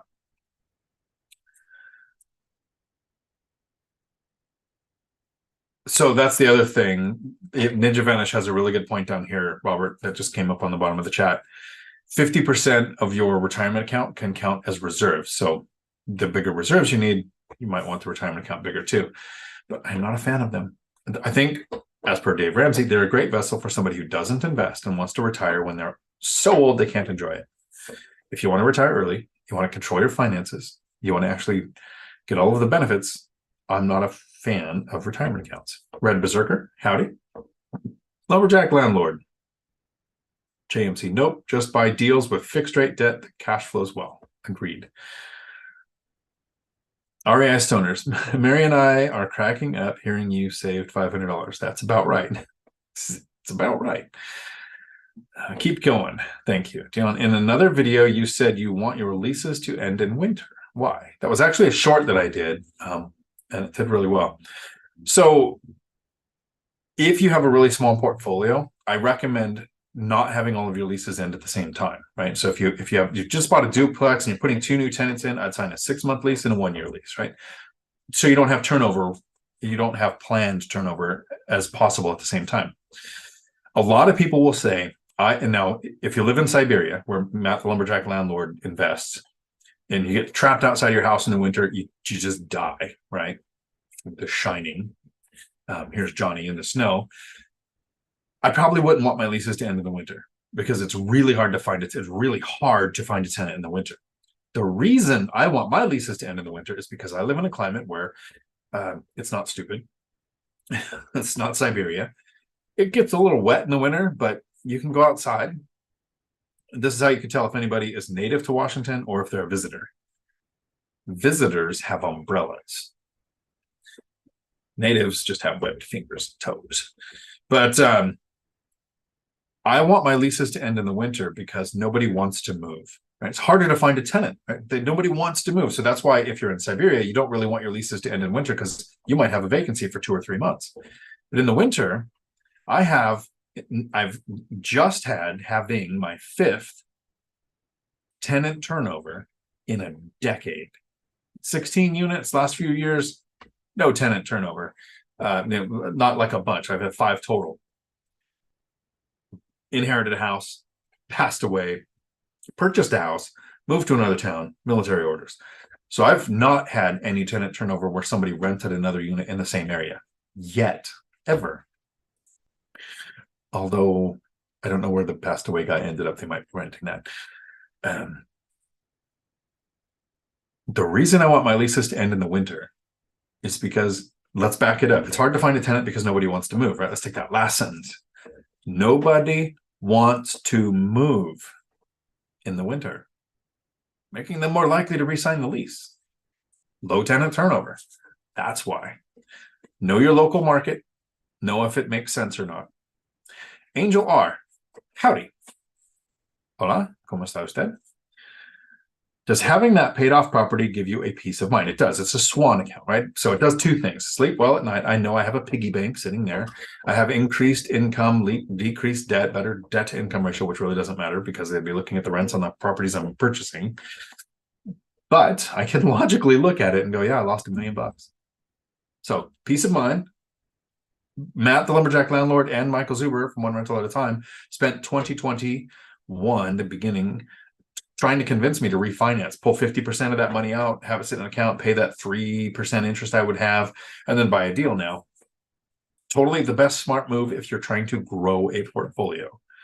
Remember my goal of the right amount of cash flow for the least amount of units. So I didn't do that. But I still lost $1 million. Tony, howdy. Keep going. And I see that my chat moved, which I appreciate it. What? Where was it today?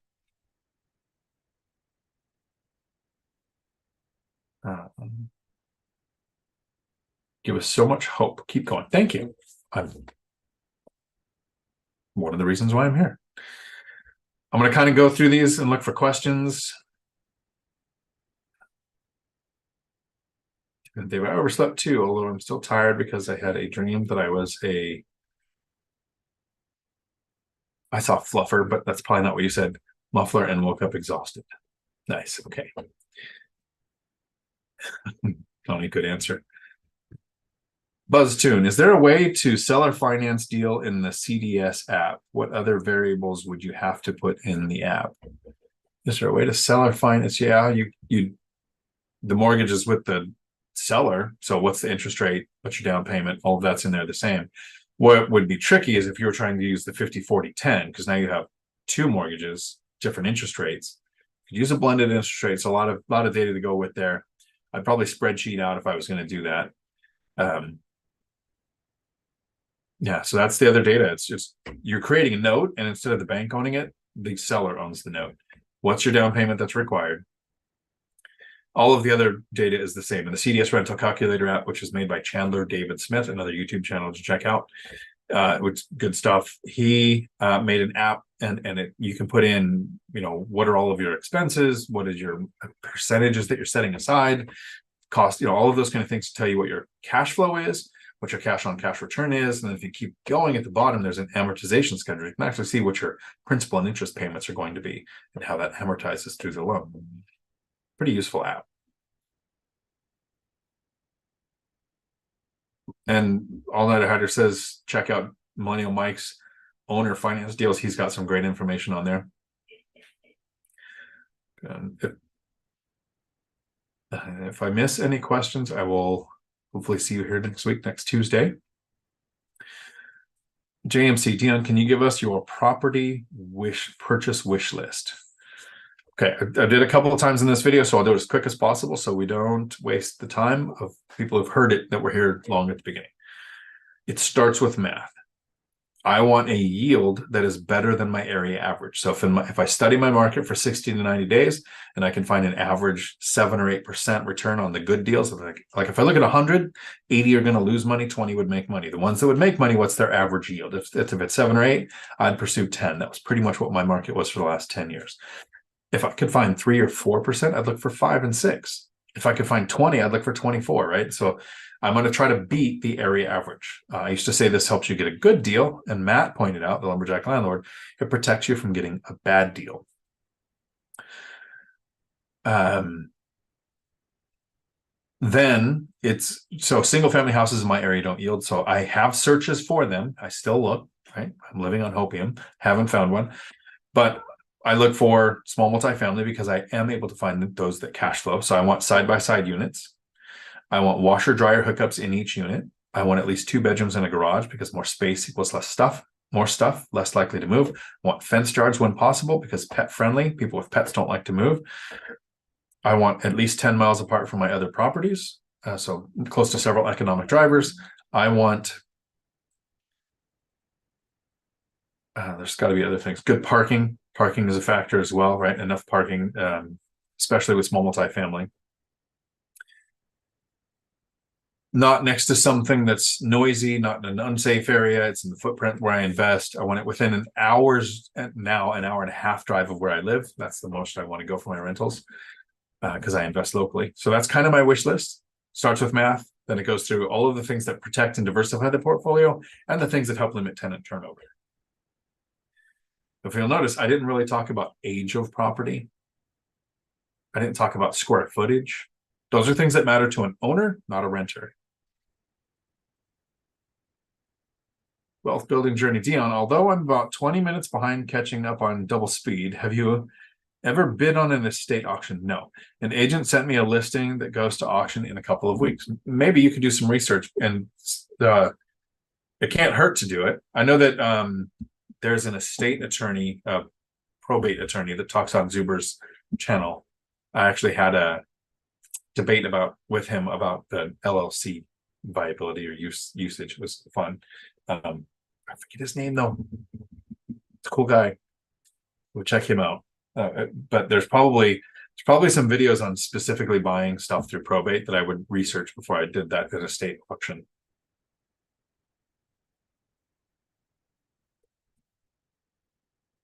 Jonathan, thank you. Best choice not to disclose neighbor's name. Yeah, thanks. No, I had to ask him first. They're really cool people, so they'll probably be okay with it. I might say, hey, let's do a video. What's it like to exit real estate and go into dividend stocks?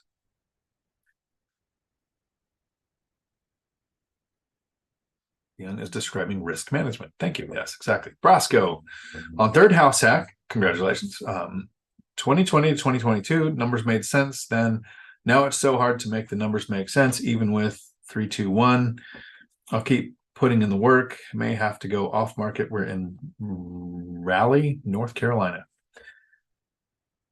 Watch. So for a decade, Bronco, am I reading that right? Yeah. What was really important to me was speed. My agent, my lender knew I wanted to have an offer in within an hour or two of a property hitting the MLS. That's why I had multiple agents with searches set up.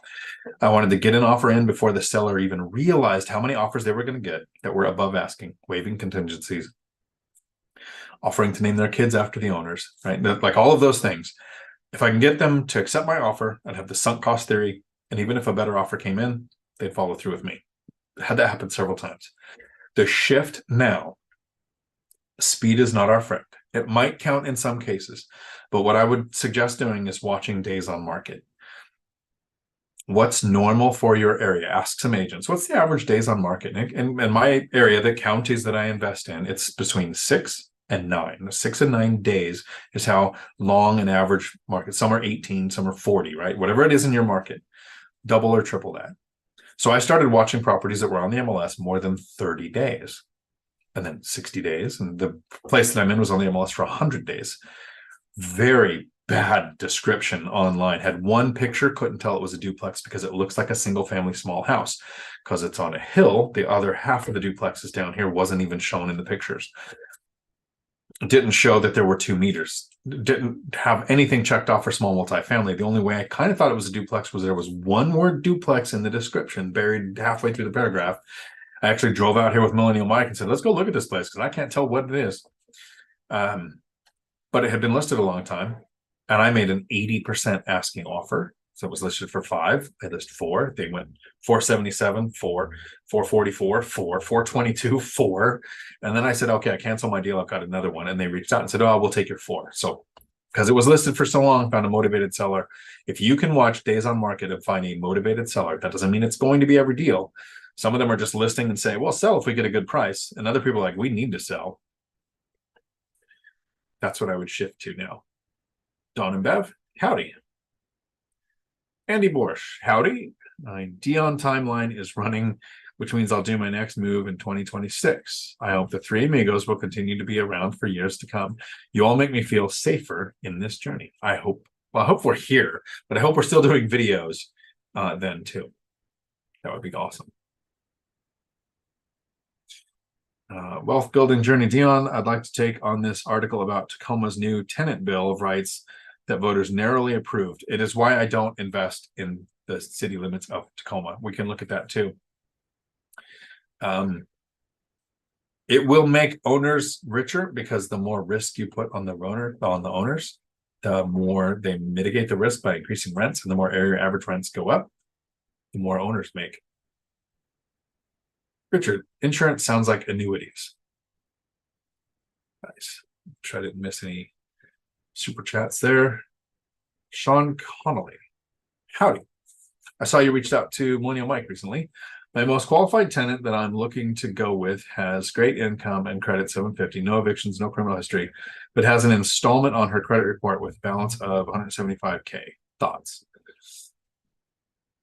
I don't think that would be a problem for me. If the score is still 750, no evictions is the most important thing to me. Installment doesn't mean garnishment, right? So I have tenants that have $600,000 in student loan debt, but 780 credit score. So yeah, I don't think that would be a deal breaker for me. I mean, I might go, okay, let me look at credit history here and see what else is going on, see if there were any other things that can compile on there. But that would meet my criteria, so I don't think I would hesitate. All Nighter Hider, the crash videos I do like to watch involve automobiles. I actually will be making a video on Thursday where I explain how what happened with used cars in 2020 is why home prices are so expensive. They're not correlated, but it's an example. Lumberjack Landlord, grew up Bruins, but go to Vegas often and follow Knights almost as closely. Woke my 5-year-old up to watch last 6 minutes of Cup and hoist it. Wealth building journey. Gifted 1 Dion Talk membership to G. Thank you. So if Chester can figure it out, it's somewhere on here. I have no idea how to do it still. Thank you for doing that.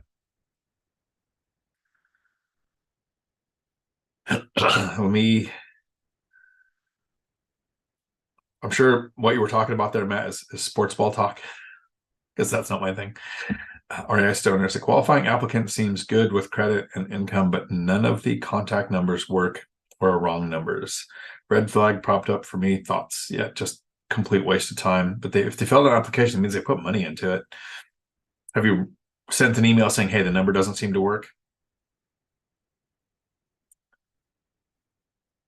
And that's a good point, though, Josh. There's only 2 criteria that I use, right? I don't look at income because I don't want to eliminate people who make the majority of their money through tips, like a bartender, a waiter, or a cosmetologist, right? And I don't look at income because I know people making multiple 6 figures late on every bill. So that's not a metric that matters. It's credit score and no evictions, all I look at. But then I also am judging the applicant's suitability based on communication style. If I receive texts or emails that aren't a timely response, a day or two, and are a convoluted mess of unfollowable trains of logic, that's a deal breaker for me. Right? The way that, because that's how they're going to communicate with you for the next possibly 5 to 10 years. No thanks. I see Cody gifted Jason and a member's. So before I wrap up tonight, I'm going to tell everybody what the membership thing gets you. So I appreciate that. Josh, I see that was where your super chat was. Got your ticket to Vegas. RA Stone and Josh, you sent it to me. That's cool. Manuel, in 2022, we bought our house. Many people told us don't buy now. I told my wife, I'm so glad we did. Yeah, no kidding. I wish my friends had purchased the duplex next to mine for them. It would have been nice, right? Doesn't mean I'm not happy that I did buy mine. And yeah, awesome. Looking forward to it. Looking for questions here. Dion is going to dress up as Dividend Dave. We'll call him Dividend Dion. How about Dion Dave? Dave Dion? I don't know if I've ever told you that. Debbie, Dina, David, Dale, Dion, my family, all D's.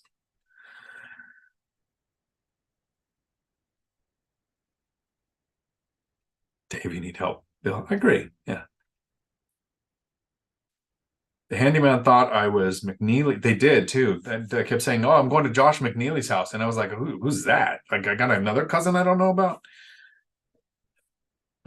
So we were all three standing together. We're like, well, "I want to clear this up." Boomer analysis paralysis. Totally agree. Frank Contreras, Lumberjack. I don't know what to do with my extra 3 hours on Saturday nights. Well, December, we have the course classes, course videos that are going to be on Saturdays. I hardly ever talk course stuff, but I do have the course on financial freedom for the lazy person. You can find it at DionTalk.com. The month of November, I'm giving $100 off. All through December, we're going to have Saturday evening, 4 p.m., 5 p.m. We'll work it out. What works for most people. Zoom calls. Kenny, how do I get into that group to look through deals? It's a membership. Was that somebody who was gifted? Just need to make sure. So one way to get in the group is somebody gifts it to you, which is what they're doing here. A couple of people have done that. Appreciate that. So cool. And remember to vanish, email me to set up that hour. But if you're on an Android device, I don't think you can see the join button. So or it might be an Apple device. I'm not sure. It's one or the other. So you might have to log into YouTube on a laptop or a computer, and there's a join button. That's how you get into that. Let's look through deals thing. And some people join the memberships, and they're in there for like a month or two, and we look at deals and everything, and they get what they need, and then they stop their membership. I'm not offended or insulted. Like I get it. You got what you needed, and then come back. Please keep coming to the channel. Keep talking in the comments. I won't feel weird that you were a member and that you're not anymore. Right? Like, I totally understand, and I'm not offended by that. So if there's anybody who was a member, please keep commenting. Keep watching the videos. I'm glad you're here. Josh, membership is not boring. It's helpful to see how others evaluate a property. I don't think they're boring either, but I think if I was watching YouTube and I wasn't looking for that content and I clicked in on something, I probably wouldn't stay. JMC, how do we become, okay, there you go. Got members. When you come to Vegas, I'll get a bottle of vodka. Nice. There you go. Did you know you can put vodka through a Brita filter and it actually improves the taste? Randomly heard that from a friend. Ninja Venice talking about the lenders will look at half of your retirement accounts. And I think if there were any other questions, wealth building journey, click on the $ for donation super chat. Thank you. Exactly. Jonathan, tenant application with no SSN or DIN may be illegal. Plenty of cash. Thoughts? Know your local laws in the state that you're in. I know if you can't hire somebody who's an illegal, you can get in legal trouble over that. I don't know about renting. There are some areas where that's the majority of the people in the area. So I would wonder what is normal for your area. Get into some local REI groups in your, because real estate is local, and find out what the other people in your area do. I know me personally, I don't think I've ever seen a social for a tenant. So it's entirely possible I have people undocumented in my properties. I don't know that I've ever verified. They have an ID, so a state issued ID card. I get a copy of driver's license, and they're able to fill out an application on Apartments or Zillow. I've never cared. I've never asked. Yeah, never thought about it, I guess. So I don't know about socials. But I do get from their application work contacts on. Well, so let me put this into a clear train of thought. I don't care what somebody makes as far as their income goes. but we're making a macroscopic decision with a microscopic amount of information. I want to have every opportunity to figure out if this is somebody I don't want in my property. So I'm not so much looking at their status as citizen or not, right? I don't care about that. But I want to have the chance to catch people in a lie, right? I would rather have a murderer or a thief in my property than a liar, because you know where you stand with the murderer and the thief, right? Don't let one have your stuff and keep your eye on the other one. So when they fill out the application, they tenant the application, the applicant puts in work info. I have never called to verify their job with that information. I will take the name of the company that they said, post office or whatever they're working at. Then I'll go online and I'll find the number to that company, call and ask for HR, not the name that they listed. Then I'll verify work history, just not because I care what they make, but because it's a chance to catch somebody in a lie. It's very easy to write down a thing, tell your friend, hey, for the next 2 weeks, I need you to answer your phone that you're Les Schwab tires and that I've worked there for 4 years, right? It's very easy to fake that. You can fake pay stubs. It's harder to fake a website for a company that I call, found online, and verify through HR if the person works there. And if they're that good, they're probably ripping off people for enough money that they can pay their rent. Question from Rick. Howdy, Rick. Any thoughts on real estate investment trusts or real estate investing trust stocks? So the three main paths to investing for financial freedom is start and grow a business. And I overshared a bad experience with that for me. It's not my thing. Or stocks. And if you want to invest in stocks to reach financial freedom, I recommend the channel Joe Kuhn, Kuhn, right? So he invested in stocks, uses the bucket method. It's very logical, puts it together in an understandable format for somebody who wants to invest in stocks. And then there's real estate. REITs and real estate investing trust stocks are not real estate. Those are stocks. So if you invest in stocks to reach financial freedom, they're absolutely a possibility. Now, the REITs, it's like 90 or 95% of their profit has to be issued as dividends. And remember, when a dividend is issued, the stock value goes down by the same amount. So it's not actually a gain, but you can get paid that way. You have no depreciation benefits. You have no control of the property. You can't house hack. It's like all the benefits of real estate that I list out that are like, this is why I was able to make work optional in 10 years, don't exist. So your question is, any thoughts, meaning my thoughts? No, don't do either. But if you're a stock guy, and there are people who invest in stock and educate themselves, it's their asset class. You can diversify in it in easier ways. You get better compound interest. You get all of these things that stocks do that I don't care about and don't do. So then I'll say, if you want to invest at a distance, go check out Millennial Mike. If you want to do it one rental at a time and talk to 9 millionaires every week, watch one rental at a time. If you want to self-manage a large portfolio of over 100 units and do rehabs,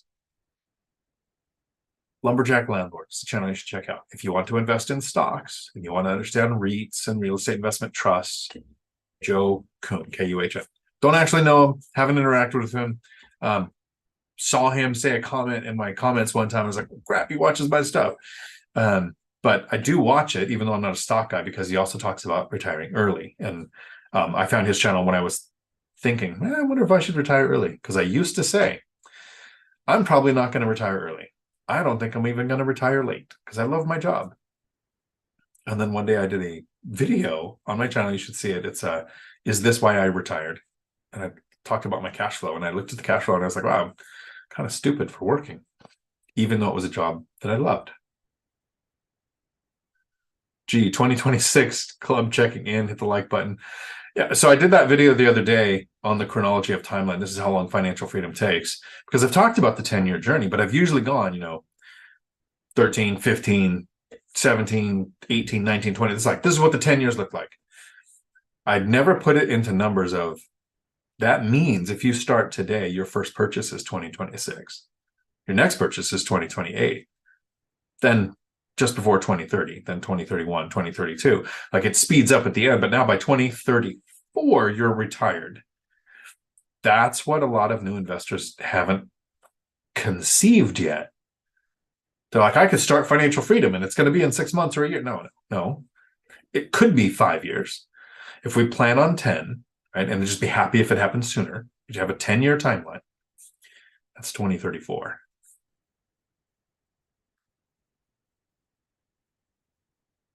Yep, Matt, welcome. Thank you. All-night hider, no noise. Yeah, I saw the deal in Gary, low price, lots of days on market. Then I saw the train tracks directly at private property.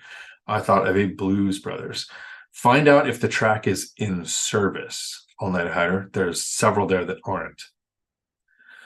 Cody, what luxury do you do now that you never used to do or have? Mine, for example, is I always want to fly first class. Luckily, I'm a midget. I'm like 5'9", right? So I don't have to worry about first class. I'm comfortable flying. I flew with Millennial Mike one time, and he looked like the Jolly Green Giant folded in half. So he should fly first class. Luxury that I have now. So I have in 2018, after about 8 years on the investing train, I started buying whatever vehicle I felt like, right? I went through Ford Raptor, Corvette, F-250, jacked up, called the Compensator, Tundra, FJ, like just whatever vehicle I felt like, I just went and got it. That I had the money for that. So I'd gone like my whole life with 15, 20-year-old vehicles. That's kind of luxury. And when I retired, I kind of settled on an F-150. Yeah, nice, every extra that can have, but it's simple truck, just hauls my stuff. And because I'm gone so much, I don't need a nice vehicle, but I want comfort and safety. I always have good computers. Every new VR system that's out. I'm absolutely a nerd gamer. It's a World of Warcraft jacket, right? Like, and I was talking with Tony, Captain Sags. There's 3 new expansions for World of Warcraft coming out. I'll probably check those out. Luxury, though. While raising 3 kids who were super picky, I should make this as a video too. Not specifically on this, but my kids, 3 kids, super picky. Like, one doesn't like red meat, one doesn't like pasta. So it's really hard to figure out what can these kids eat where they won't die, because it is your sacred duty to make sure that 50% of your offspring make it to the age of 18, which I did. And I've taken an oath, Cody, when my kids turned 18, that I will never cook again, ever. So my luxury, and on the FI journey, I did this, and I actually think I spent less than most people do, because eating at home is expensive. You have to take the time to shop. You have to transport the stuff. You have to store the stuff, throw away the waste that you didn't use. You have to cook, prep, prepare, then you have to clean, discard, all the steps and everything. So time and money. I would go to the local bars and casinos in my area, because I don't gamble and I only drink at home. You know, the water that makes my eyes water. So I'd get $10 or $15 meal specials, good meals, well spread out, the food groups and all that kind of stuff, that would feed me twice. And then I reached financial freedom and retired, and I am not frugal. And if I had to be frugal, I'd just still be working. I wouldn't live a frugal life if I had to forever, right? So I did for a while to be financially free. So now what I have, I'm going to make this video. This is what the video will be called. What the WTF, is a reverse budget. One of my reverse budgets is my goal every month. And for a while it was $1,000, but now I've set a goal every month, $2,000 on food. My goal is to spend at least $2,000 a month, and I don't cook. I don't eat at home. I want to go out and spend at least now this ends up being, I end up just tipping a lot sometimes, because I can't hit the goal of hitting the $2,000, but I want to be able to go out and not really think about the food, not really think about the prices, and just eat what I feel like in the moment. Because I spent so many years with picky kids, or if we did go out, I would look at the menu and be like, okay, I'm going to get like the bowl of soup. My kids will get what they want so that they can eat, because I don't have the money for me to get what I wanted. And me and Millennial Mike, and I think Matt, have all talked about this, that when you go out, like a real sign of wealth was when you go to a restaurant and you order a drink other than water. Like, that was a life switching moment for me, when I was like, oh, I could get a drink with my meal, because as a single parent with 3 kids making $17 an hour, that wasn't an option. Going out was like a big thing, right? It was expensive, and it was a treat, and it was for the kids, it wasn't for me, so that would not be there. So now I have a reverse budget. So is it a luxury that I have now that I'm wealthy? Kind of. I think the vehicle thing and the travel thing is, I try not to, I try to travel at least like 9 months out of the year now. It's my goal, and I try to spend at least $2,000 a month, and it's very hard to do that. Problems I'm hoping to get all of you to. I think I went through, I probably missed a couple of questions. How do you keep track of your lease durations and when they expire? Inaccurately. Don't be accurate. So I have a spreadsheet that I kind of turned into a personal financial statement. So it tracks property values, mortgages that are remaining, insurance numbers, like all of that. So I have a spreadsheet for that. I don't have it in Reach, but I have a leather binder that has a lot in there too. And so it does have I do the color of the months of the year I should probably make a video where I share my screen of this because it has all of the data of the tenants information and everything, contact info and everything, when month their lease is up. And then the color 3 months before that is a different one, because if we're going to do the 5% rent increase, I have the conversation then.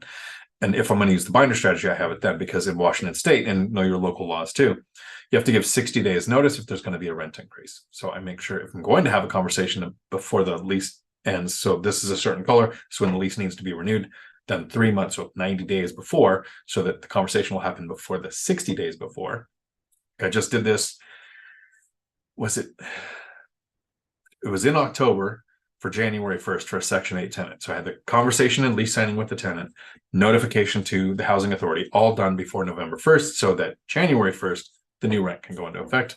That I knew was coming because the colors on the spreadsheet. So it's just a spreadsheet, the units, some tenant information, and then the month is a different color. And when you have 1 or 2 units, who cares? When you start having 10 and you don't have the best memory, I think that's why I developed that. And I wonder why I've never made a video on how do you track your lease when you're 10. That's one of those things where I think I would probably care, but I've never really been. This is one of the first times I think somebody's asked that question. So a lot of the content that I make is 15 or 20 people over a period of a few months sent me the same question. I'm like, okay, I'm making a video. 1, it's easier to just send a link to answer a question. But 2, it's like enough people were curious. Josh, other channels I follow show the join button, but Dion's doesn't show up on my phone. Well, it shouldn't now because you have a member next to you, Josh. So, G, thanks again for another Tuesday. You tell us about syndications and why they want our money and why we should be wary of them. No control, no depreciation on the income. A lot of the benefits can't house hack. So you miss the same things with REITs. And syndications, I'm not saying that they're bad. Some are very successful. Sometimes you can see several that they've done and watch their track history, their track record. But a lot of the ones I've seen in the last 5 years, because as soon as people find out that you are what is called an accredited investor, either you make more than $200,000 a year, have a net worth over $1 million, or whatever the criteria is to be on this list, you get on this list, you start getting inundated with offers, right? I look at some of them and they are projecting rent increases, and I don't even do that with my own stuff. Right? I count on rents going down even though they never have. They're projecting interest rates to go flat or down, right? They're living on hopium. So finding the right deal to make the investment, and then what is the one thing in the United States that makes residential real estate so much better than almost every country that I've been to or heard of? Fixed rate debt. Buy a mortgage, fire and forget, never think about it again, unless back in the caveman lizard brain, interest rates drop so much that I think I should refinance and improve my cash flow. I don't want a loan revaluation period. I don't want an NOI review. I don't want an adjustable rate, a balloon payment, and almost all of the syndications come with not fixed rate debt. So of the list of things I like about real estate, syndications don't have hardly any of them. Doesn't mean they're not a viable option for the person who takes the time to educate themselves on that and actually knows how to mitigate the risk with their portfolio. So the more risky syndications, you put a smaller amount of your overall portfolio. That could be $10 million if your portfolio is big enough, right? So it's not a small amount. It's a small percentage of your overall net worth. But that's why I am not a syndication fan. And again, it's like running a business, investing in stocks, investing in real estate.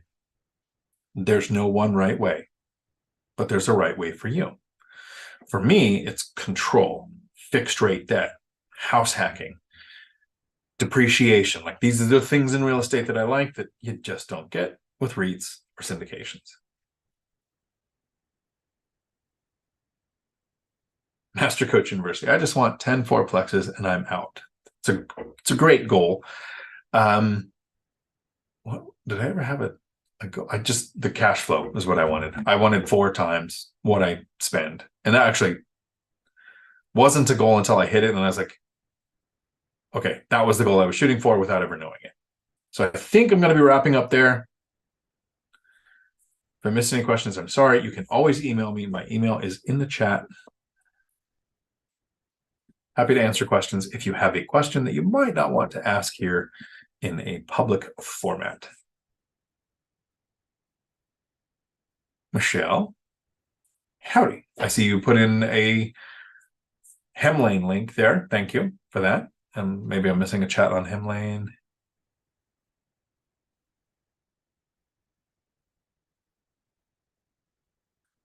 The last thing I'm going to wrap up with is,